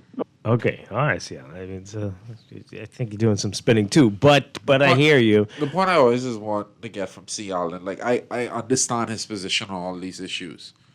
Is he trying to make the case that Mr. Pintard has the solutions for these? Why not just allow Mr. Pintard to bring those solutions to bear? Allow that to be the discussion. Like the railing, we all see the failures. We see the failures. The failures are evident across the board, but we're not hearing the solutions. Does the fact that the Prime Minister, as the Prime Minister said that, hey, look what I did with the Dundas, look what I'm doing with Kappas. Obviously, I'm into the arts, so don't use those things I said about Pintard against me. Does that not mean anything? Not to me. Not to me. Okay. Let's hear from these callers. Good morning. You're on the air. Good morning to the other person. Sorry. Good morning. Good morning. Good morning. I wanted to make a comment about the comment that Dr. Minnis, former Prime Minister, made, and not to agree with anybody personally, but just looking at it as a broader issue in our country, we always talk about transparency, accountability, checks and balances. The disclosures for MPs was put in place by some very smart people, I dare say, back then, as a check and balance, right? And he makes a point, right? And I think we need to stop being so cavalier and flippant about things that are very important to us, right? Especially when it's dealing with the public purse, right? Who's the we? And what he's basically saying is on entrance to politics and exit to politics is telling you a story, right? And that numbers tell you something, change, variations tell you something, and it should be taken seriously. We don't take serious. Who's the we? Who's the we you keep saying? We the government, right? We the people. I think the people do. It's the government that doesn't seem to be taking it seriously. The politicians definitely don't declare, and we don't know who hasn't. They haven't published the list on who does, and they don't care that we are angry about it. We are all collectively responsible as a civil society to advocate for these things being done and done in the time frame that they're supposed to be done in, right? So when Dr. Minnis made that comment, I agree with him, right? And I don't agree with it being a joke. I don't think the wider public... Turn yourself in if you feel, these kind of things. I think no, you are missing the point. During his tenure, he didn't do anything when people didn't declare. That's the problem. So for you to talk, because did you hear anything about anybody who didn't declare? And there were many people who didn't.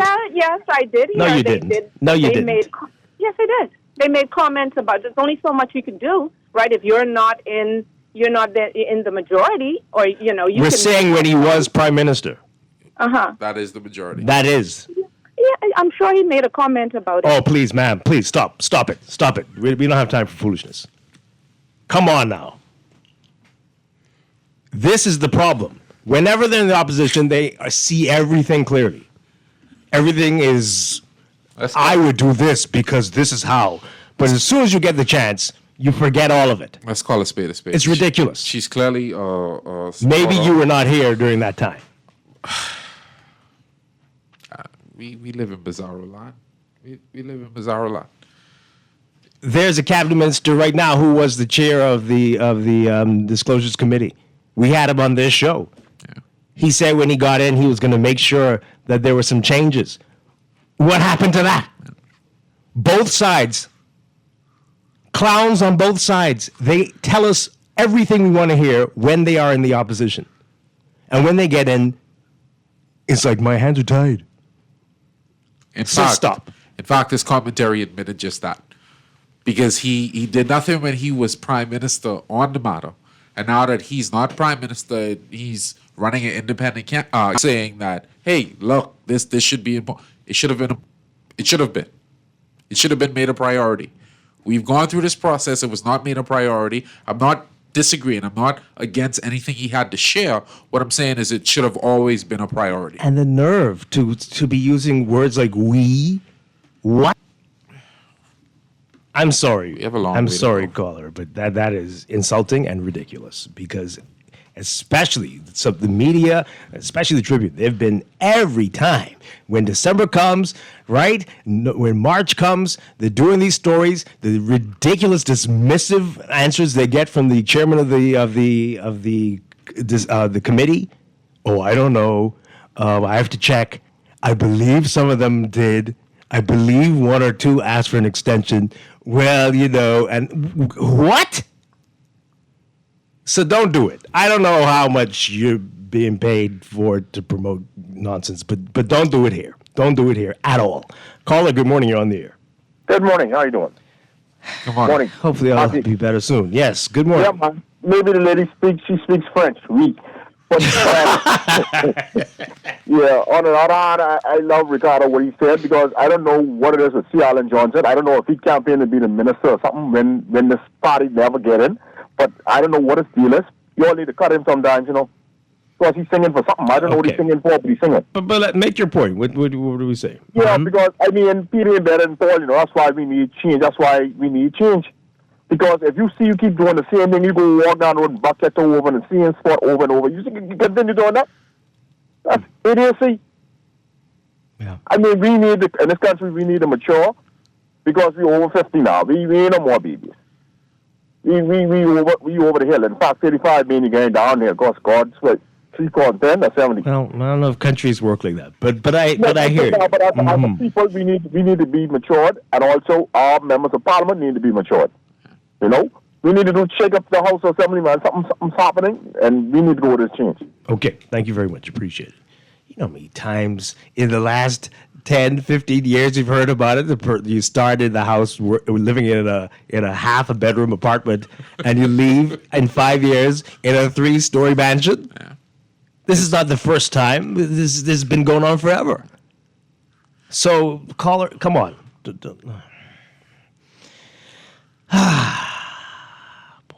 He has good TikToks, though. Very good TikToks. Can that be a career? Like, since we're talking about what people do for a living, can you become a TikTok star? Yes. Any Bahamians we can support all creatives. Creatives. If he becomes a full-time TikTok star, I think I might actually get TikTok. YouTube, long-form content. Okay. There's a future there. Let's keep it short. Just a couple more calls before we have to take a break. Good morning, caller. You're on the air. Yeah, how you doing? Doing well. And I do. The gentleman who normally calls from Freeport, Seattle, I think his name is. I always had a question. We were talking about it the other day. He seems to have all the answers. Why is it? Let me just finish. Why is it that he's never or never been in any parties that ever taken him actually serious?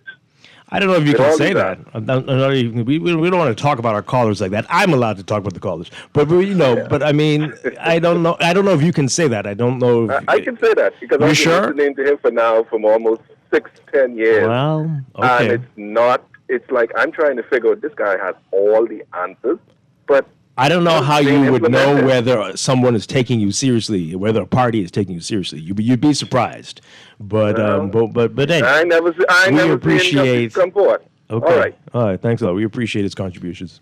One more call, and we're going to the break. Good morning, caller. You're on the air. Are you there? Good morning, Dwight. Hi. Good morning. Good morning, and good morning to your guest. Good morning. What the lady was talking about with the we situation, right?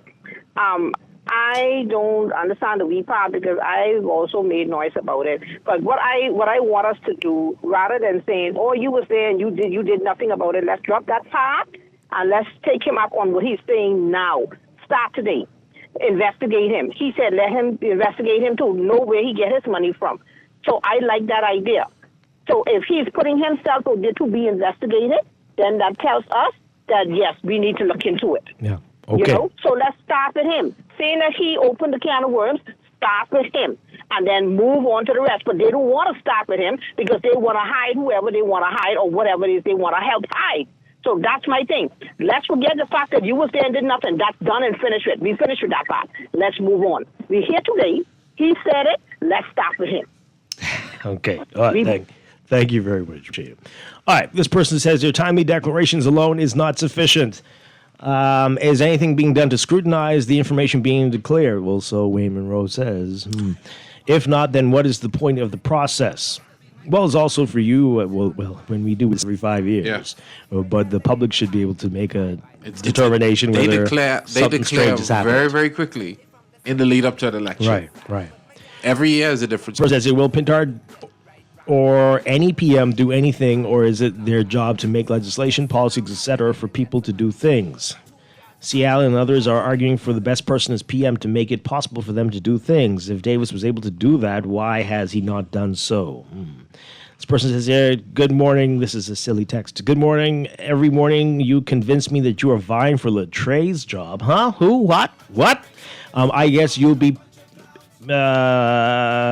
speaking in Creole because you really insult the normal English-speaking callers. You are just too overly aggressive on the average Bahamian that calls your show. Listen to your replays. There's a lot to unpack there. Well, I even got to process that one. The average payment, but aren't they all? Okay, thank you very much. That lady caller is exactly why we are where we are, and any improvement or positive change in the country is such a heavy lift.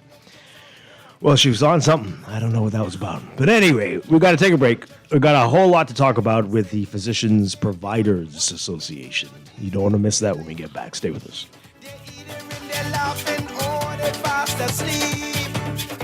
Cause we got some jokey leaders in a jokey town.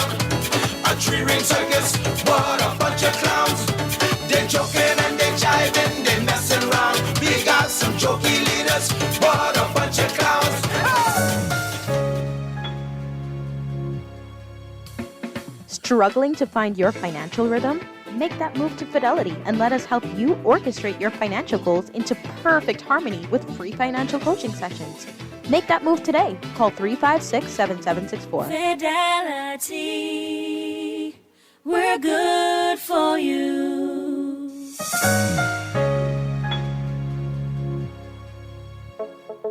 Tired of banks forcing you to use technology to bank the way they want you to?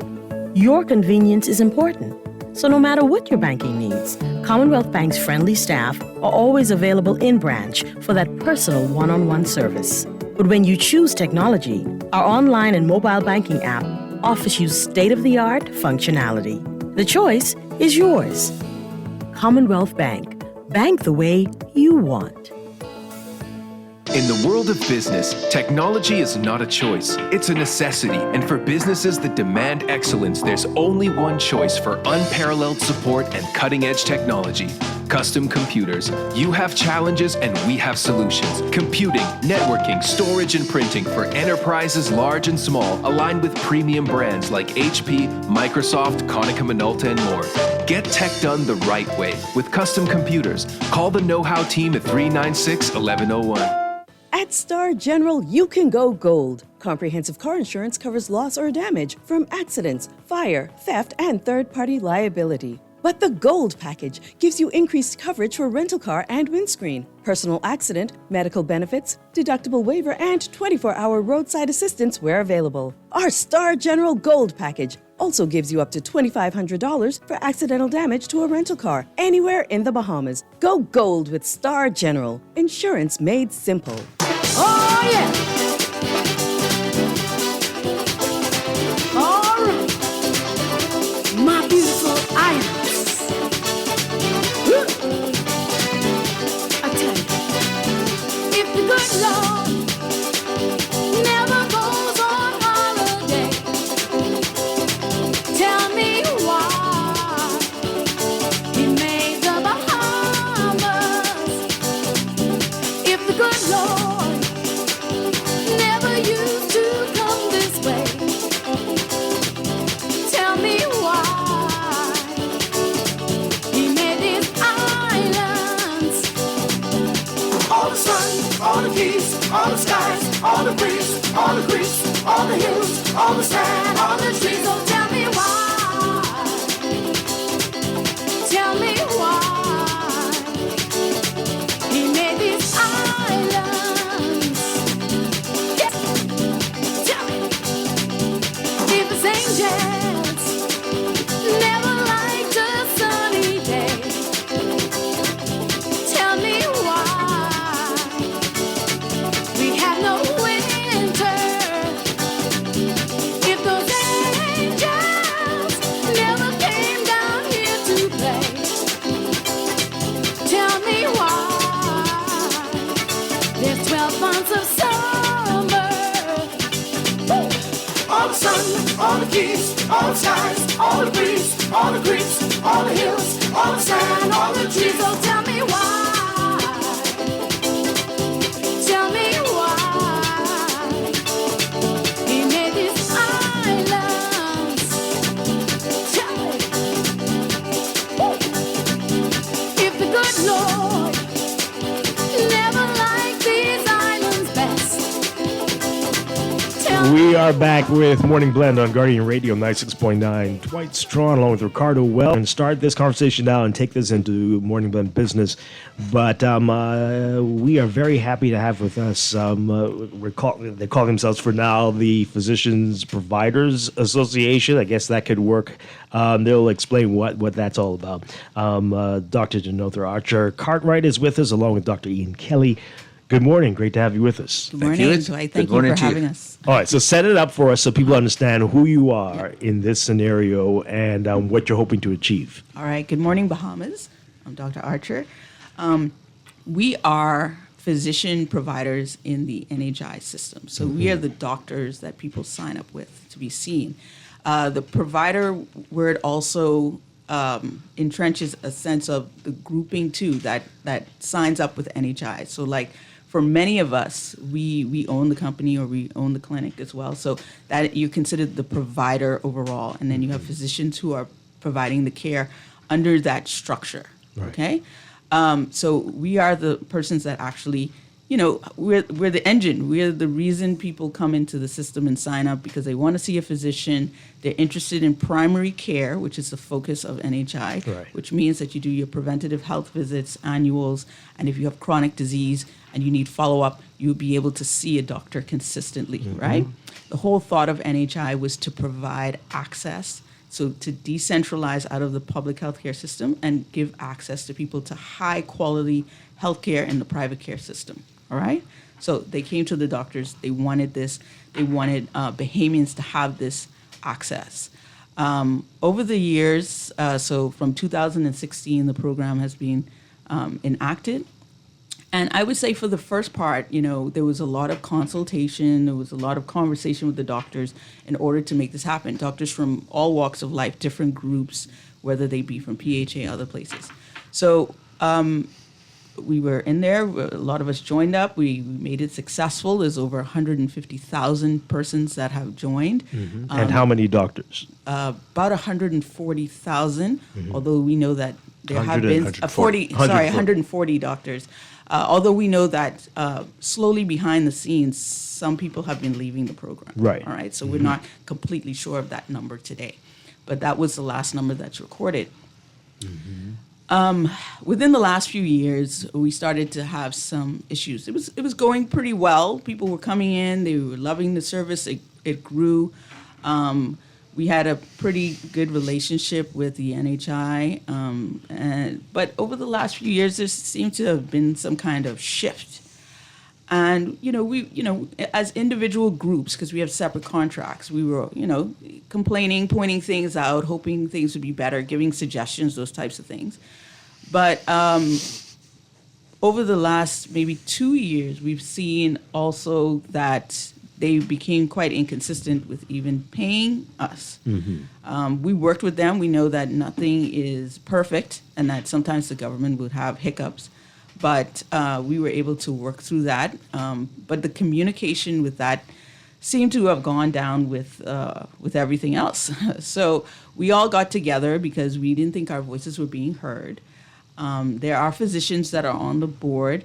However, the doctors who are contracted were kind of being left out of the conversation of what was really happening, all right? Whether this is a sustainability issue, whether this is just, some transition, those questions were left unanswered. And so we realized that if we didn't get together as a group, we would just be lost in the system. So in order to kind of protect ourselves, in a sense, we had to get together as an organization. So we've been associating, in a sense.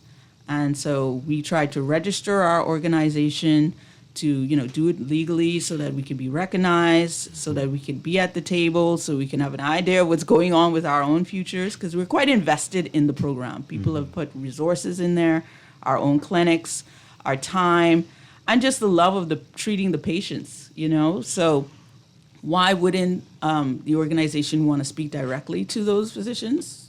We're unsure. So we've tried to register our organization for over the past 4 months. It's still stuck in the registry for some reason. They asked us to change. Is that an unusual the name. length of time? I don't know if it is. Well, I think they're supposed to respond within 2 weeks, Okay. right? So if you look at some of the laws in this country, you have foreign entities that can actually put in applications for certain things, and if they're not responded to in 2 weeks, they get it automatically. However, here in the Bahamas, it seems like when you are a Bahamian group and you put your request in for something very simple, which is our constitutional right to associate, you have to wait and figure out and be banging on doors what happened. And so we finally got a response in January that they didn't want us to put NHI in the name of our organization. Okay. So originally we tried to call ourselves the NHIPA, which is the National Health Insurance Provider Association. Makes sense because that's what we do. So they said, you can't do that. Change the name, put the application in again. So we did that. And we're still waiting. We don't know at this point what this really means. All right, so not quite a union, but an association. Again, the benefits of being an association as opposed to just being a group. Well, Right. yeah. So we will be a union. Yeah. Oh, you will be. Our thrust is to be a union. Okay. And be unified and represent all the doctors in NHI. So that is the goal. Yes. Okay. That's because- going to happen one way or another. Because the main thing, even if there are physicians on the board, they aren't able to bargain or advocate for us in the way that a union would be able to, right? So there are things in our contract that are not being, that they're not doing, or they've changed without consulting with us. And so, yes, it's great to have physician representation on the board, but when it comes to the intricate parts of, is this related to the law? Is this something that's related to your specific contract? We're a very niche group of providers, physicians. We need representation that's going to be able to fight for us in a sense and negotiate on our behalf. And not fight in a contentious way, but be able to put our side to the table in a manner that represents and presents our perspective. Right. All right. So I want to find out more about the changes that you've seen. Right. You mentioned the payments, and it's important to note that right now the public doesn't pay directly for NHI, but you all need to be paid by the government. And we've had NHIA on, and they have admitted that they are having challenges with the money and paying people on time, and it is a struggle. Have they said that to you? Oh, yes. NHI has said to us that they have trouble, but they're not the ones that actually provide the money. The money is provided by the government, and the government seems to be withholding money for payment for doctors. Now, Well, what we have is that there's an allocation for NHI. It's $48 million. I think they got an additional $2 million last year because they said they were having this issue. That's in the budget. So, right. So this money is budgeted. Where are the budgeted funds going? Right? So before you request more money, where is the budgeted money that's supposed to be allocated monthly to the program? Why isn't that being done? Because some months we don't have a payment. All right, and they struggle to even do a half payment. The last payment they made was 50% of. Well, it's been a like month, that. right? And they've been doing that now for over a year and a half, going on 2 years. So Only 50%? sometimes not even that. We get paid twice a month, but we get paid twice a month, but it's only half a month, and they're 2 months behind already. Wow. Now, here's one of the things. Without negotiating with us, without consulting with us, they have added, and thirdly, we have never got an increase in anything since 2017. All right? But without consultation with us, they have now introduced clawbacks from us. We're going to have to pay $500 per physician working in the office. Facility. There's a facility, $500 facility fee. $250 $250 per doctor per month working in our office. $250 per doctor, and then a utilization fee, which is when we first started the program, every doctor has their way of writing their notes. Right. So NHI introduced an electronic medical system, which they said, this is going to support you. It's going to make things a lot easier. We'll be able to, track data a lot better. And they introduced it to all the physicians as a free support system. As a part of their, and it seems to be the only strategic plan they have, is to make the physicians now pay for the system. So the physicians are now paying for the government system, infrastructure that tracks you, that audits you. This is their infrastructure in place. We don't need an ECW. This was their thing. Mm-hmm. Why would we then be the ones paying for your system that you put in place? Right. Why would we then pay to lend you our resources and facilities? Yeah. It makes no sense. And the budget, I mean, they're not paying for the equipment. This is your equipment for each of the facilities, right? So in the initial part, when they first started, right, it was a very supportive system. We really want to get this done. We need you in there. So the first round of structural stuff was actually, they gave you a computer with the system on it. This is what we need you to input this information on. This is going to make it easier for us, and so and so. They then turn around and use that to monitor us and do whatever they needed to do. Fine, whatever. Now you're saying that the system that you created and put there, we should pay for it. Okay, so it's these little types of things, right? So and we got a note saying, before we pay you, we're going to take this money out. We just decided on making you pay, and we're going to take it out of the money that you owe us. We've been patiently seeing patients and waiting and making sure that your program works, only to be blindsided with this type of information. And they send these notes out like it's a reminder. Oh, but you've never had a conversation with us. We don't even know why we're paying. Who decided that this was a good idea? These are the types of realities that you wake up to every day, where there's some change in the policy that you didn't agree to. And it's just about fairness and transparency, really. Yeah. So I know initially when they launched NHI, there was some discussions with groups of doctors. There was some discussions with groups of insurers. Could that still possibly be the case where they're having these dialogues maybe with just a small cluster of providers and not just the whole group? So what's happening is because there is a physician group on the board, for some reason they don't feel like they need to talk directly to the providers who are contracted with them. That's a very strange way of going about it. You have our direct attention. There are only certain doctors who are providers. So why wouldn't you want to speak with the people on the ground who are making the system happen? Why would you go around them to a physician representative on the board? You can choose whoever you want to represent physicians on the board, but why not have consultation with the persons who are contracted to work with you? We're supposed to be partners. The people on the board really just represent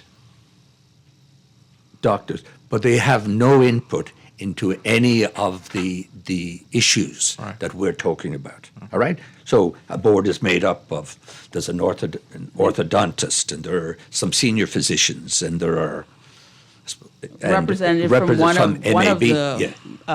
of the physician groups, which fine. They worked for that. They get an appointment from the government, but the government is fine to appoint whoever they want to their board. But does that mean that you don't talk to your contracted workers or your employees? If you look at a similar structure like the PHA, which is a quasi-government structure, there are multiple physician groups that lobby and associate for themselves. You've got the Bahamas, you've heard of them. I used to be one. Bahamas Doctors Union doctors, right? They've unionized, and they were an association that became a union that lobbied and bargained for themselves, right? And when that was not working for the consultants also created their own association, the Consultant Physician Staff Association, when they realized that, hey, all this is happening over here for the non-consultant physicians. What about us? So they had to create their own union in order to do that. The nurses have their own organization that speaks for them. The regular staff in the hospital are a part of. So why is it that it seems problematic that the doctors in the NHI cannot have an association in which we can speak directly for ourselves. All right, we need to take a break for news headlines. We're going to pick this up in just a few minutes. We're talking with Dr. D. Archer and Dr. Ian Kelly.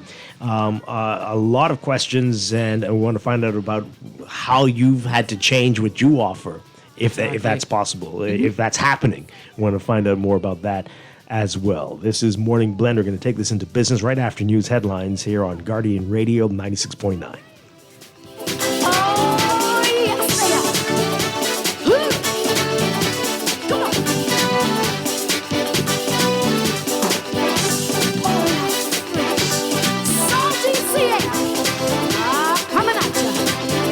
This is Guardian Radio 96.9 FM, streaming on GuardianTalkRadio.com and the Guardian Radio app, Nassau, Bahamas. Opinions of the hosts and guests are their own and do not necessarily reflect the views of the management and staff of Guardian Radio. Wake up, it's a new day. Wake up, it's a new day.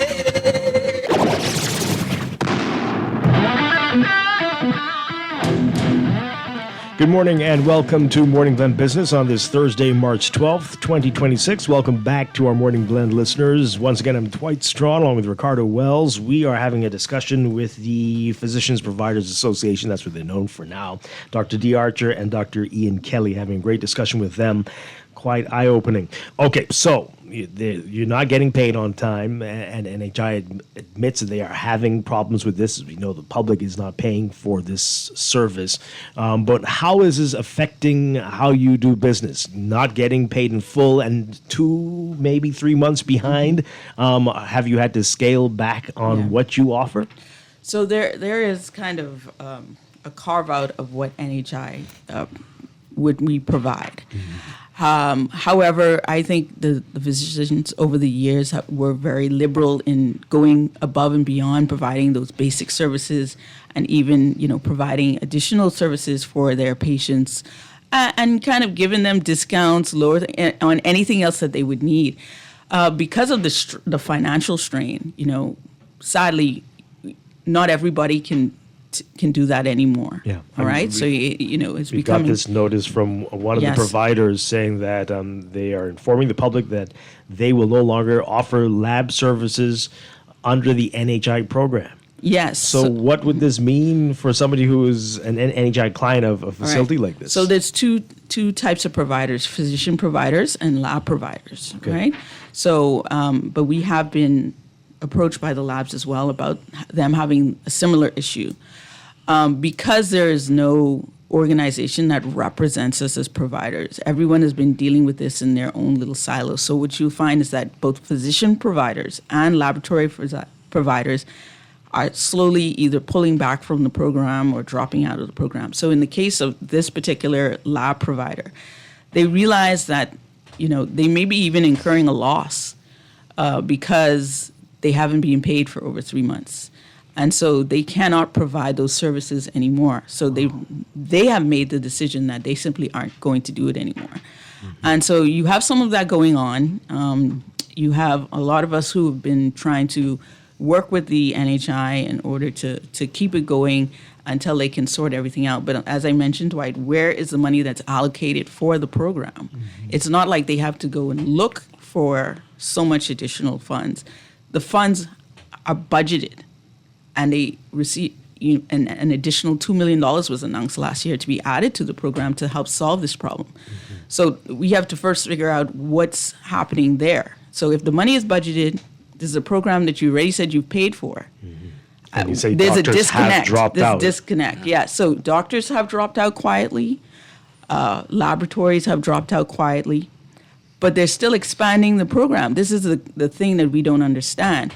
Is if you're saying you're having an issue with cash flow, why would you be expanding, And a lot of the providers in our group are small providers, 1, 2, 3 doctors. We're not the large groupings that as much so. There are some groups that have a few more doctors in it, but we really realize as small providers we need to do this to look out for ourselves and our patients. So if So you're with more some of the people- larger providers and you're actually expanding the program, that's a disconnect from what you're saying to the smaller providers in terms of not being able to facilitate what you're contracted to do. So more members of the public signing up for NHI should not affect payment, or would it? Well, it would affect payment, right? Because every time someone signs up, that's like they're contracted to pay for that patient. So if you're expanding and you're getting new facilities and you're bringing on other companies, you're essentially saying that you can afford to pay them. Do you know what we're paid? No, please tell. Okay, we're paid $12.50 per patient that's in our group. Yeah. How often? That's signed up every month. Well, let me say it like this. There's starting from about $6. So it's not a lot. So what it is we take what we call a capitation rate, where we take a set rate, like a discount. So the government comes to you and say, we can't afford to pay for all of these people, but hey, because there's so many people who are going to be a part of your panel, can we get a discount, right? So you discount the price, really, really small, $75, $100, and you split that payment over a year. Divide that by 12. And that is what you get as a capitation payment. So if they're not paying the monthly payment, you can see how this can actually end up with a doctor is in a loss. It only works if the system is working. And the way that it was sold to us is that we will provide consistency and transparency for you taking a tiny, tiny, tiny aliquot of funds to see these patients. Essentially, we created a very cheap and efficient way for the government to have 150,000 Bahamians have primary care, right? So we have made this so easy for them. Are there still caps on how many persons can be in a physician's panel? Yes, there's a cap. There's a cap on the amount of patients that you can have. So it's not like you're just growing and growing and growing. You literally have a cap. So at that cap, that is where you are. So at least before you're able to budget, this is where it's happening, because if you're at your cap, you're seeing quite a few patients. And so that's going to take up the time in your practice. You may not have time to really see anybody else but NHI patients. And you have many physician groups who are like that. They're capped. You might hear they say they have a full panel. So their primary focus is seeing NHI patients. Okay, so in that system, it's very difficult to take yourself out of because when most of your patients are in the NHI system, then that is your focus. All right? So if doctors are dropping out and more people are being added to the system, what is that? How does that working? Well, what they've done recently, which is kind of in breach of the way that the contract is structured, is when a patient is enrolled, they're on your capitation list. That's what makes the little tiny payments worthwhile, because it's going to be split over 12 months. They've stopped paying for the enrolled patients and until they come in to be seen. So they can sit on your list idly. You're not being paid for them. And so the numbers don't even matter anymore. You're literally either seeing patients for free, waiting for them to recognize that this person is now on your list and being seen. So a lot of the things that made it make sense, why all this chaos? And so they want us to actually phone the patients and get them to come in, right, to be seen. Now, are you going to go to if I phone you and say, Dwight, I need you to come in so that I'm going to get paid. Right. All right? You say, I'm too busy for that, man. I got other things to do. I'll come and see you if I'm sick. Right? So this is a complete reversal of what they promised at the beginning. And as I was saying to you, we get paid this minimal amount, supposedly per month. But we've had no increase since 2017. Right. And the cost of living has gone up by more than 30%. And now they're making a grab back of the money that we're getting. All right? So it's completely dysfunctional for a start. It's completely dishonest. And it downgrades us as professionals. it makes it easier to develop burnout because you realize you're being disrespected by the people who are in charge. Right. Well, and we have no say. All right, so this begs a question this texter is asking. So with all these problems, why are you still in NHI? I know you said it's hard to get out. But they don't have your interest at heart, it seems. Can't you leave? Right. So, and what would happen if everybody decides to leave? Everyone decides to leave. You'll have 150,000 Bahamians that are going to be back into the regular public healthcare system. Okay? So there's a heart thing to this, and this is where doctors get in trouble. We tend to care about our patients. We want the best for them. And when they come to see us, they're telling us we don't want to have to go back into the public healthcare system. Not to bash it, because a lot of great doctors and nurses in there, but structurally, bringing some of the problems maybe from the way of doing public health into the private care system is really, really affecting us, right? And a lot of persons have transformed their practices into NHI practices. So your patients are now NHI patients. If you leave, they literally will take them from you and sign them up someplace else. So is it that they want a revolving door of doctors who are in and out because once they realize they're not getting paid there, eventually that's going to fall apart if they do it like that. So a lot of it is because you're kind of entrenched in it a bit. You care about the patients. What's going to happen if this all falls apart? Remember, when we look at why NHI was started, it was to allow people access to a high level of primary care in hopes that we would be able to change the future. Right. Okay? So if you care about healthcare and healthcare is a priority, you know that primary care is the foundation for that. That was the sell for NHI. That's what a lot of us bought into. And many of us don't want to see it fall apart. I just have a couple of questions on the grievance process. Have you had conversations with the NHI Secretariat? Yeah. Have you had conversations with the government directly to try and rectify the situation? So as individual groups, we've all had complaints. That just kind of goes on deaf ear. Okay. Even 2 years ago, as a group, many of us signed a letter saying, these are our issues. Can we please have a conversation and address it? And they told us there are physicians on the board. Okay, so we've been trying. It's been very dismissive. Okay. So that's the thing that I would say, and that's why I talked about there's been a change in the way that they're talking to us. Right? It went from we're partners, we'll do this together, to this kind of dismissive-ness, which doesn't need to be there. If you're having issues. It's kind of like master and servant. Sorry, it's kind of like master and servant. But it used to, the whole idea was that this was a partnership, all right? And that we had the best interests of our patients. But now it looks like NHI has becoming the overlord, and also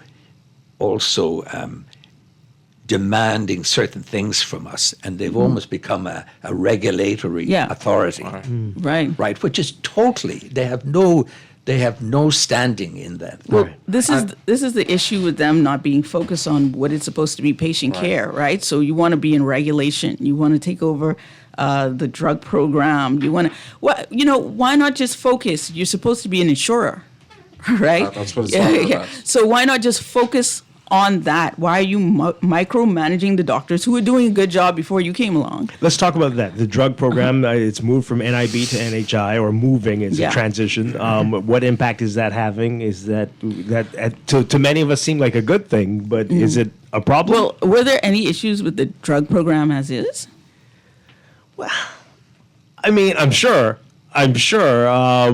Sometimes with the doctor, I know my mom's on it. So what the doctor might want you to have NIB is like there's a disconnect. It was a costing issue, I think. Well, I don't know. I mean, it would just be easier if everyone was on the same page. So let's look at how let's look at how NHI is being managed and the things that we talked about. Right. And then let's look at the drug program, which pretty much runs smoothly. It's not going to be perfect. The government has to think about cost, all of those things.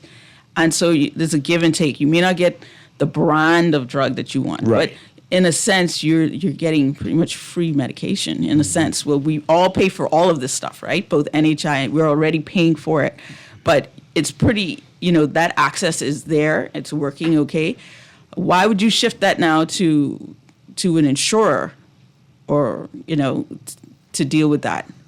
Wouldn't they have to increase their infrastructure? Wouldn't costs go up in order to do that? So I'm not sure. I don't want to talk too much on that. Should NIB be responsible for that, though? Well, I think NIB has carved out a way of dealing with it that may have worked. So why wouldn't the Ministry of Health take that over? Why is it being, NHI is a very specific thing. They're supposed to be a government insurer. Now, okay, so let's say they want to take that over. They can do whatever they want to do, right? That's fine. But what you're doing now, don't you want to do that properly? Don't you want to stabilize what you have in front of you before you take on additional tasks? We were a private company, and we were saying that we were having these issues and cash flow issues and all this kind of stuff. Wouldn't we want to figure some of that stuff out before moving on, expanding our capabilities, having to require more resources and manpower and systems and all of this stuff? So, there seems to be a disconnect from reality, the same way there's a disconnect with the doctors. Yeah. Callers, we'll get you in a second. Dr. Kelly, you want to say something? There's an election coming up, all right? And so the more free stuff we give away, the people will think we're doing a great job, all right? So I think there's no long-term planning for what will happen when you expand the drug program, all right? It looks to me like you'll get a depletion and maybe not have money for the pension in the long term, but governments only think of the short term. Wow. You answered this question already, I think, Dr. Kelly. Someone's asking, aren't you paid even if patients don't use the service? So that's changed now, apparently. Well, yeah, so that you have to have an initial visit. So technically, we're offering free services. I'll give you an example. So there was another doctor that was working for me. She's no longer a part of the program, and the patient just wanted to switch from me to that person. There's a couple, two of them. So they took them off the list, put them back on the list. So it was a re-enrollment. And so I saw them a couple of times before they would even be put on the list for even receiving the aliquot. Remember why that is like that? It's because we take very tiny payments over a 12-month period. So essentially, you're only getting one payment per patient. Right? So in other words, already discounted service the payment is now being spread out across the 12 months. It's being spread out. So by them not giving those payments, that discounted price may be slashed in half, maybe a third, maybe nothing. So a visit that would normally incur a price of $75, that is now spread out across 12 months. Exactly. Wow. And so that's the importance of being paid monthly for this. We're not saying that because what's going to happen is the way that NHI works is that John may only come in once a year, but Mary might come in 4 times a year because she has a chronic disease. She has hypertension. And we're trying to stabilize her hypertension, so she has to actually be seen 4 times. Remember, you're only getting that same one payment, split over 12 months. So there are going to be some people who come all the time, and there are going to be some people who don't come as much. And hopefully that balances out. So when you start nitpicking like that, you need to pay per visit, which they cannot afford. Wow. All right? So if we were to charge per visit, that cost would be astronomical. You know how much it costs to go and see the doctor. The government is paying less than that one visit over a year. And now you want to pull that money back and talk about who's coming, who's not coming. You created the capitation model in which there is one set price. We've allowed you to split that over 12 months period. The things that you're doing is only harming the physicians and the patients. And the budget allocation that's made through the Ministry of Health, or is it made through the NHI Secretariat? Is the money being budgeted paid out through the Secretariat or through the NHI? All right, callers, we'll get you in a second. I just want to get to this before we get to the calls. So you mentioned it. The focus has always been on primary health care. But we know there's been calls for catastrophic health issues to be covered as well. And we had that If you discussion. can't afford primary care, you can't afford catastrophic care. We've had that discussion with NHI. They're saying that there's no way that could be done unless we are contributing. Well, that's one of the options, purpose, at least. I don't want to get into their contributions because there's other ways that you could fund this, right? Right, which they've admitted. If you come into government, you need to be innovative, okay? Just taxing people is just lazy. And, they say that when they're on different sides. But you have to be innovative, right? We've talked about using like sin taxes where it's not a direct cost. We've talked about carving out specific areas for NHI. Just make those things happen, okay? Talk is cheap. Just get to work. That's who we're looking at, right? Have a conversation with the doctors. Maybe we can work with you and you can find a way to fund this thing properly. To be talking about catastrophic care when you can't, it's like a house. The foundation of a house is the foundation itself and the cement that keeps it strong. Primary care is like the foundation. It's like the cement of the house. If you go and you get a lower quality cement and you try to chip away at doing the foundation properly, it doesn't matter how you build a house. It's gonna all fall apart. We have to think about the future, and a part of primary care being the main focus is that you have a future where you can afford maybe catastrophic care. Right now we have an unhealthy population. We need to formalize our foundation of a proper primary care system, and then we can look at those other avenues, because you will be, if you think primary care is expensive, it's actually way cheaper than catastrophic care. We are talking with Dr. D. Archer and Dr. Ian Kelly. They are physician providers with NHI and are seeking to form an association, a union eventually. And we are talking about their issues. We've got the phone lines are lit up. Let's go to the calls and get to the text messages. 323-6232, 325-4316. 325-4259. Call us toll free. 242-300-5720. Caller, good morning. You are live on the air. Hi, are you there?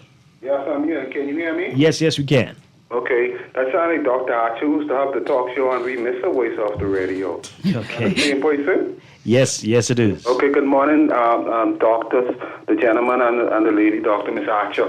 This is one of the reasons why I thought like a national lottery was important for the government, even if they bring in some private sector to run it, so we can be able to make sure to give these people what they need who giving service to the government, these vendors and stuff like that. I ain't no lawyer, but for everything they been saying, the disrespect how the gentleman expressed himself and stuff like that, it sounds like they could sue the government and win. It ain't no way what all the government know you all now that they could pay you all in some other ways. Like I don't know if you all pay VAT or license for anything or bring in a car in or equipment for your office. There ain't no way like how they dragging their foot or not able. It seems like they have a money challenge. Dr. Archer, any one of you all in there know anything about? It might have been 2 budgets ago. The government allocate $10 million for I think they call it catastrophic insurance for or not benefits, something to help the poor people. If they didn't ever implement that, if they didn't spend the money, you talk about $48 million. They didn't spend that, or they ain't giving you all no information, and you say they raise it $2 more million. Thanks, Dwight. I'll hang up and listen. Okay, thank you. All right, so we don't know. That's the problem. We really don't know where the $48 million is. We know that it was allocated to the program, but that's the thing. Have a conversation with us. Let us have an understanding of what the challenges are, so maybe we can better deal with it. In terms of catastrophic care, I'm not sure about what was allocated in the budget. I know they've discussed it numerous times about adding some type of catastrophic care, but I couldn't say to whether they actually put it in the budget or not. I don't know if you... I don't know about that, but I liked what the caller said, all right, that a national lottery would be a very good thing, all right? Controversially. Pardon? It's controversial. Only controversial if you own a numbers house. Well, you know, I mean... But it lends to the fact that even, you know, the general public is thinking about other ways of finding the money, right? And I'm sure if we all put our minds together, we could work it out. I mean, we're dealing with the government. Really, NHI is just the middle person, all right? They don't allocate the money or whatever it is. So we need to be talking with the people who make the decisions. We need to be negotiating, and we need to be looking after ourselves so that we can look after our patients. Let's take another call. Good morning, caller. You're on the air. Hi, caller. Are you there? Good morning, Dwight. Good morning, D. Archer. Good morning to everyone else in the studio. Just piggybacking on the previous caller. You know, this is one of the reasons why a lot of persons who have studied the models around in other jurisdictions where national lotteries have been introduced. This is one caveat where they use the funding in national lotteries to fund many of the things that the government have to do in terms of their people. And healthcare is one of those very expensive models that the national lottery would have done. And this is something that the persons had actually, where the citizenry had actually wished that the government would have pursued.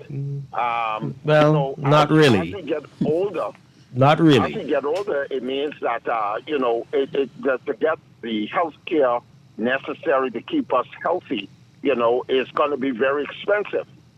And it's just sad that the powers that be who we elect to do our bidding has actually failed on so many fronts to bring about the benefits and the comforts that we, the people, fully desire and deserve. And, it's just sad to hear that persons such as the physicians, well, given their services right now, are now actually being denied. Well, I'm using the word denied payment because that's what it is. If you're not getting paid to provide the services, then how long do we, the people, expect the services to be extended to we, the people? This is something to be considered. But thanks for taking my call. Sure, thank you.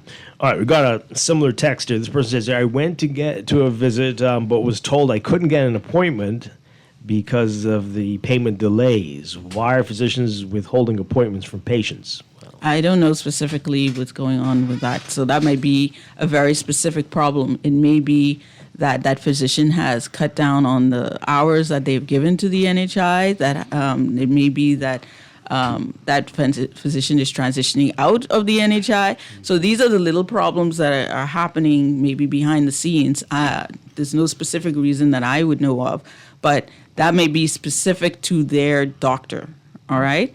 That doctor may also have a very high demand and has had to kind of shift the way that they allocate the time in the practice.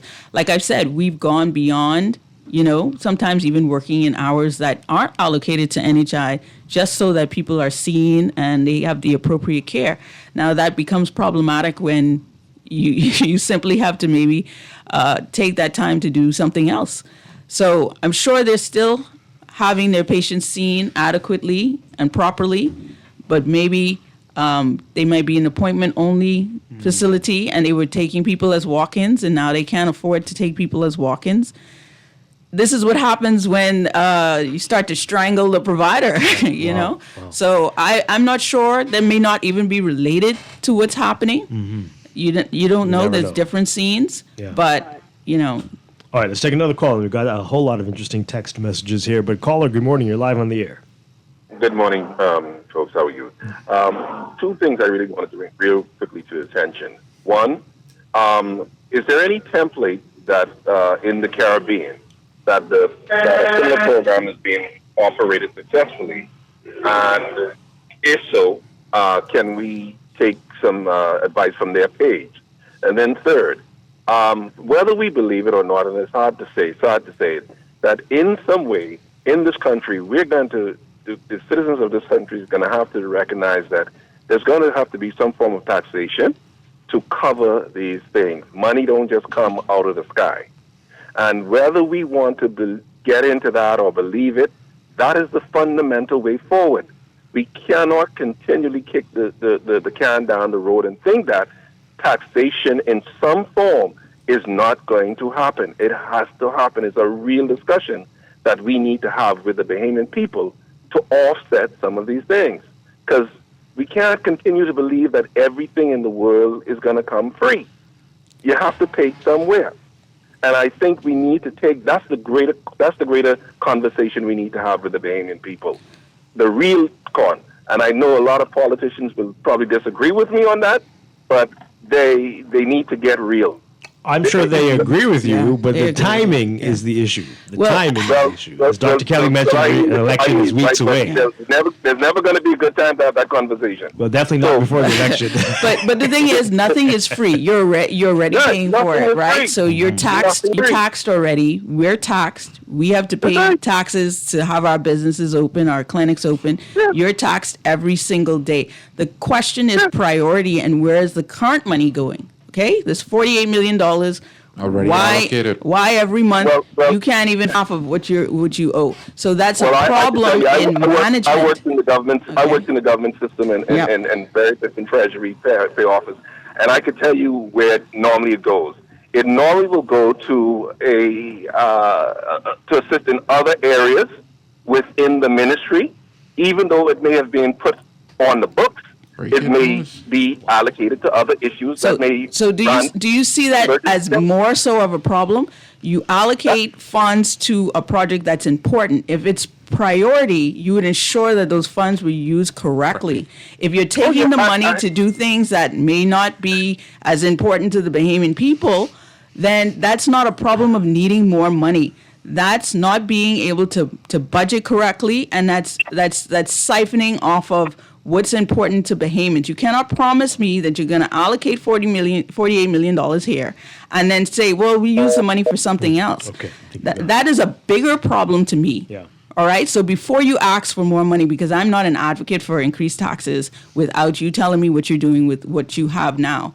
And that is the problem that we have. We continually go back to the Bahamian people saying, okay, well, we'll give you more if you do. Well, how about you take what I give you, manage it appropriately. If you cannot manage it appropriately, find the people who can manage it appropriately. And then we would be a much more efficient society. We're wasting a lot of money and then coming back and saying we need more. Yeah. I think the money is adequate if it's managed properly. If you manage the progression, maybe you may need some more money, a little bit more as it grows. Then you go and you find out how do you get the rest of that money. But something can be done differently. Right now, this is a priority issue, and if healthcare is a priority, the government would find the money. And if there is a reallocation during a term, you should be honest with the public as to where that money is going and why you made the decision to move it off. And in this case, we said $40-something million has been budgeted. Where has that money gone? That discussion needs to be had. Well, you said you should be honest with the public. Yeah. How do you know a politician is lying? How do you know a politician is lying? Oh my gosh. Their lips are moving.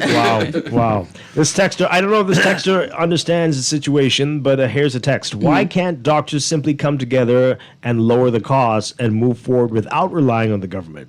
If they truly care about the people, why not work collectively to provide the same access and relief the government is trying to achieve through NHI? You're supposed to be some of the brightest minds, right? Well, yeah. So if NHI was to go away, doctors would be fine as well. The problem is a dysfunctional system on the side of us is problematic. Mm-hmm. Okay, so because you have a system where people are not paying directly versus a system where they would have to pay. Which one will they choose? Right. As dysfunctional as it is, Bahamians will complain and go to the free. So the dynamics of that, it's changed the healthcare landscape in the private care sector, right? So I still have patients that come in and pay. I still have patients that might have insurance, but it gets more difficult as the doctors who have perhaps given all of their time to NHI, it becomes more difficult. Yeah. And, and that's the thing about having choices, right? You as a person there are people who are not on NHI. They still walk in and they can pay. So nothing is stopping them from seeking the health care they need. NHI was made to give access to those who cannot afford to pay. Right. And it allows them to have consistency in their care without worrying where I can come up with the $75 or the $50 to see the doctor. And it gives the doctor the comfortability of seeing the patient without having to worry about charging them. We don't want to worry about charging it. That's not our thing. We just want to provide the care. But in the reality of life, you have to pay your staff. You have to pay the electricity bill. This is the only country where people think that the altruism of doctors should go to the point where we starve and die to do our service. Why can't we be compensated properly whilst providing an important service to the Bahamian people? I think that's only fair. Yeah. Everybody just wants fairness. Let's take this call here. Good morning, caller. We are running out of time, but let's take your call. Good morning. Are you there? No? Okay. This text is asking, in recent months, my group insurance fees have increased over $100 from last year. I've not been able to collect medicine from the NIB program for over 2 months because the program has not provided it. Now where is Dr. Darville? He needs to find you and explain some things. We've been hearing that as well. We were talking about the drug program before being functioning properly, but we're hearing that there aren't some drugs and that doctors have their own version and are able to sell you from their stash, but the NIB, NHI drugs, they've run out. Yeah.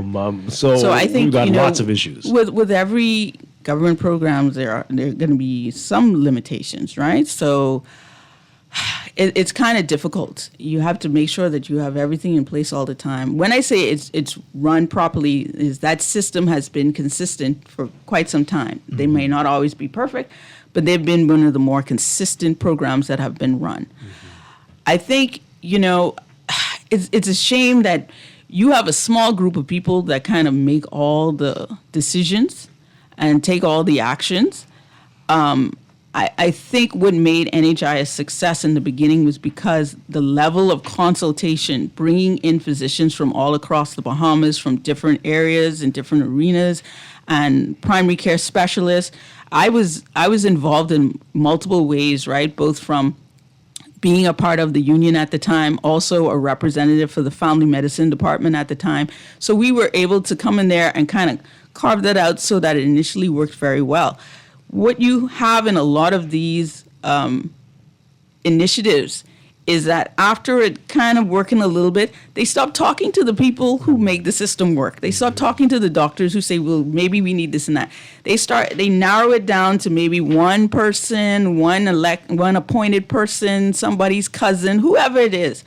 And that's why they lose a lot of the energy, the innovation, and even the understanding for what is supposed to be happening. And a lot of things would be run a lot better if they would open up those spaces more to the people who are really touching and feeling what's happening, the reality of it all. And a lot of times that's going to be your doctors, your nurses, your people who are actually interacting with them. And so, yes, I think they should have a conversation with us and groups like us because we are the ones who are providing the care. We know what the patient needs.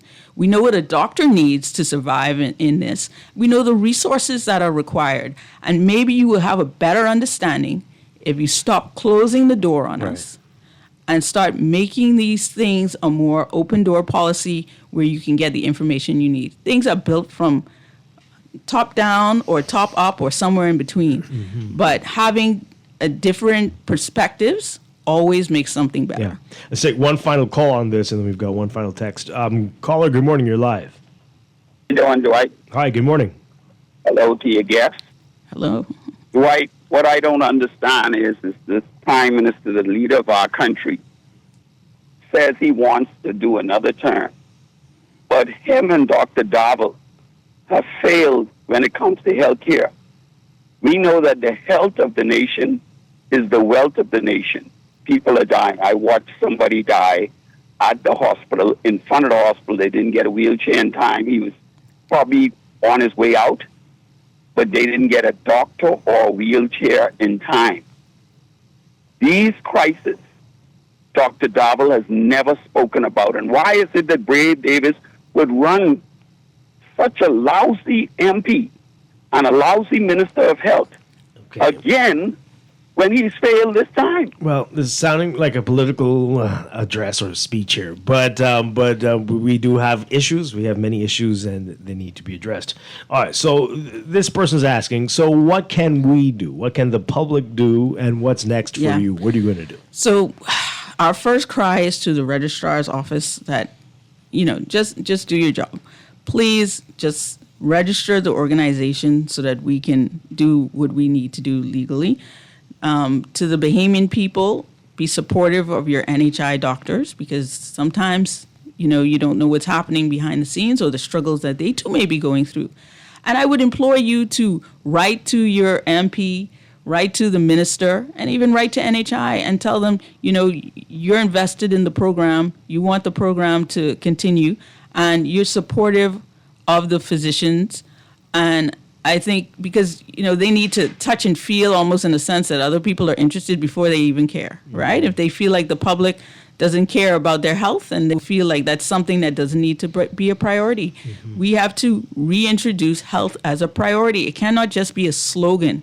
It has to be something that we put at the forefront, and your actions speak louder than your words. So take action.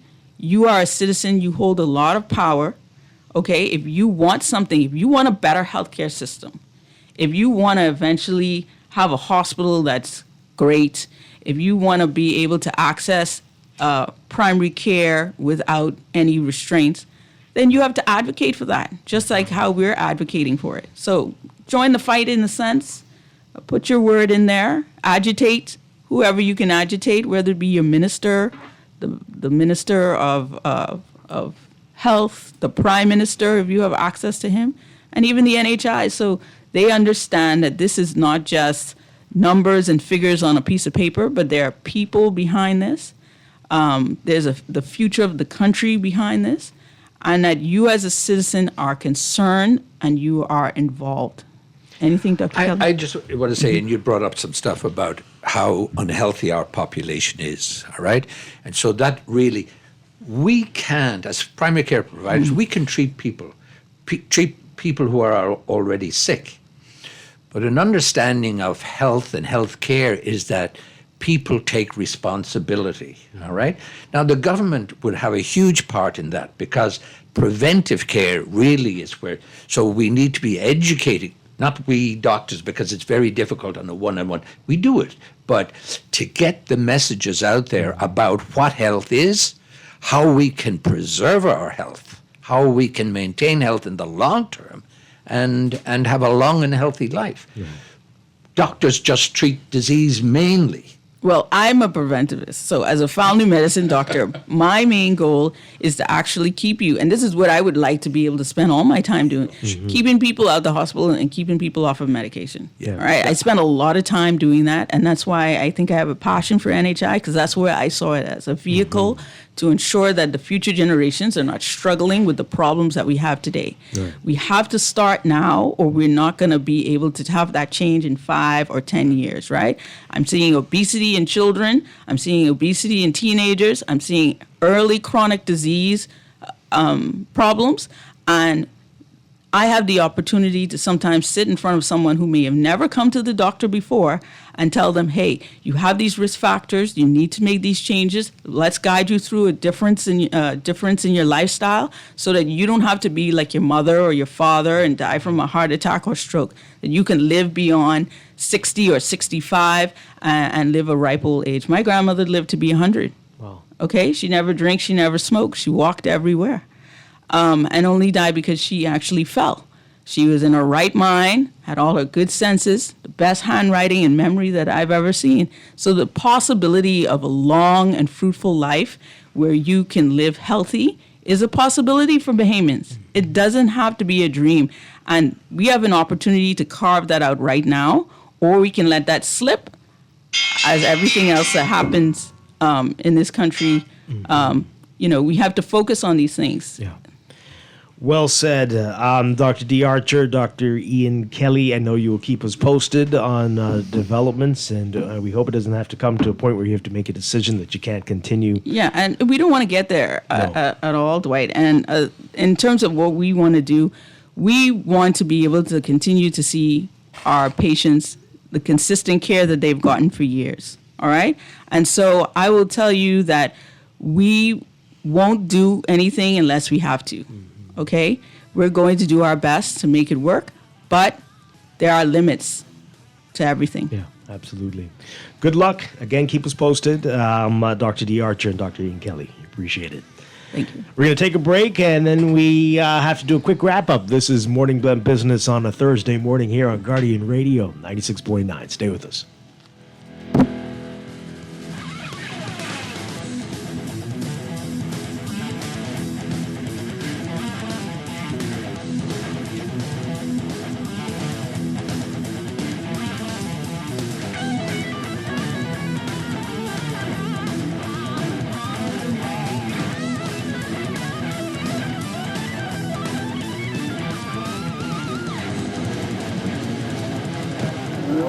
Aunt Angie, how does it feel to have broken the bull riding world record? Sore, Sean. That bull was angry. Angie, I think that bull is headed towards your red convertible. I broke the world record and he broke my car. Oh well, at least I've got CG Comprehensive Motor to cover this. Get covered for collision, damage, and more. CG Atlantic Agents and Brokers. Good like that. All benefits are subject to policy provisions, including eligibility at the time of service. At CFAL, we understand that a secure future is the greatest gift you can give your employees. That's why our tailor-made group pension solutions are designed to fit the needs of both large and small companies. With CFAL, you can provide the retirement you and your employees deserve, ensuring peace of mind and financial stability for years to come. Join the many businesses that have already entrusted CFAL to create the right pension plan for their employees, and let us help you build a brighter future for your team. Visit us at cfal.com to get started on building wealth so you can live well. CFAL, growing wealth for future generations. Screws and Fasteners World, Balfour Avenue and Palm Beach Street, has those hard-to-find fasteners for you right now. You can find stainless steel regular hex, carriage bolts, galvanized bolts, threaded rods, nails, self-tap screws, sex bolts, anchor bolts, turnbuckles, masonry tools, hand tools, and weed whacker strings. Check out the rope selection and car body fasteners too. Special orders are welcome. It's your #1 fastener store. Screws and Fasteners World, Balfour Avenue and Palm Beach Streets. Call 326-1976.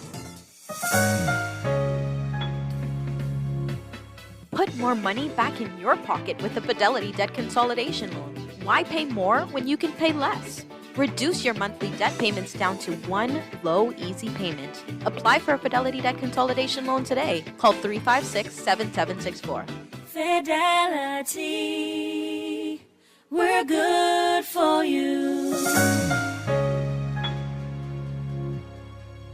Southwest Plaza has so many stores, I've been trying to find a sensible way to list them all. There's CBS Bahamas, the Ashai Institute, BENC Snack World, Bamboo Shack Bahamas, there, the Athlete's Foot, and BTC, Games and More, John Bull, Fine Threads, Alive, Bahari, Dairy Queen, 700 Wines and Spirits, Sandy's, Clarkson, Island Luck, Starbucks, and Lowe's Pharmacy, plus Marco's Pizza and Lorraine. Southwest Plaza, what a wide array of stores. Southwest Plaza, stop by today and explore. Planning for retirement can be overwhelming, but with CFAL, it doesn't have to be. We offer tailor-made individual, group, and pension solutions that take the guesswork out of retirement planning. Whether it's for you or your company, don't leave your future to chance and let the trusted hands of CFAL's experts guide you toward peace of mind and financial stability. Low upfront costs and affordable monthly payments make it easy for you to build wealth so you can live well. Visit us at cfal.com to start on your path toward financial freedom. CFAL, growing wealth for future generations. This is Guardian Radio 96.9 FM, streaming on GuardianTalkRadio.com and the Guardian Radio app, Nassau, Bahamas.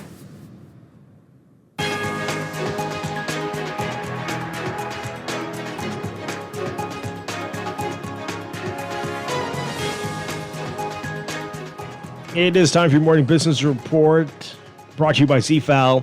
That group, calling themselves the Freeport Licensee Association, added again, saying that a recent town hall meeting on Grand Bahama over the recent arbitration ruling between the government and the Grand Bahama Port Authority left many of its members wanting more clarity. In a statement, the association said its members have built companies, created employment, and invested in Grand Bahama under the framework of the Hospital Creek Agreement, and they remain focused on one priority, the long-term stability and economic growth of Freeport. Read more on that in today's Guardian Business section. Central and South Abaco MP John Pinder telling Guardian Business that more industries in the Bahamas must be reserved for Bahamians in order for Bahamians to continue to thrive in their own country. Pinder is also the Parliamentary Secretary for the Ministry of Tourism, Investments and Aviation, singled out real estate especially, saying only passport-carrying Bahamians should be able to be engaged in selling real estate in this country. Pinder opened this conversation during his address to the House of Assembly Tuesday evening. He said the law should be changed immediately to allow only Bahamians who hold passports to be engaged in the real estate industry. And the Bahamas is positioned to benefit from the growing faith-based tourism market and become a leading destination in the region, according to Deputy Prime Minister and Minister of Tourism, Investments and Aviation, Chester Cooper. Cooper, speaking at the Bahamas Empowerment Summit 2020 Bahamar, calling the growth in religious tourism important, stating that across the world, millions travel each year for faith-based gatherings, conferences, missions, and spiritual retreats. He says these folks are seeking relaxation, but also seeking renewal. More on that in today's Guardian Business section as well. And East Grand Bahama MP Kwesi Thompson, the Shadow Minister for Finance, says the government has failed to deliver on several key promises, especially for Grand Bahama. He says that every national budget rests on a single foundation that's more important than any spending program or fiscal projection. Speaking during debate on the mid-year budget this week in the House. In your Market Watch, recapping trading on the BISX from Wednesday, your market movers, Bahamas First Holdings moving 10,000 shares, closing at $3.08 unchanged. Bank of the Bahamas moving 26,028 shares, closing at $6, down 25 cents. Kalina Holdings moving 12,000, down 30 cents to $15.50. FamGuard moving 900, unchanged at $6.95. Focall moving 100, up 7 cents to $7.77.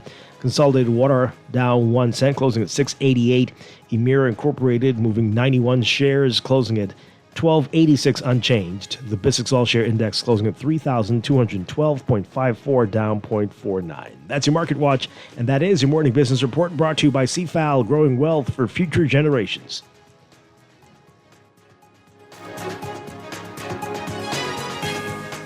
And that is going to do it for us today. Ricardo Wells, great having you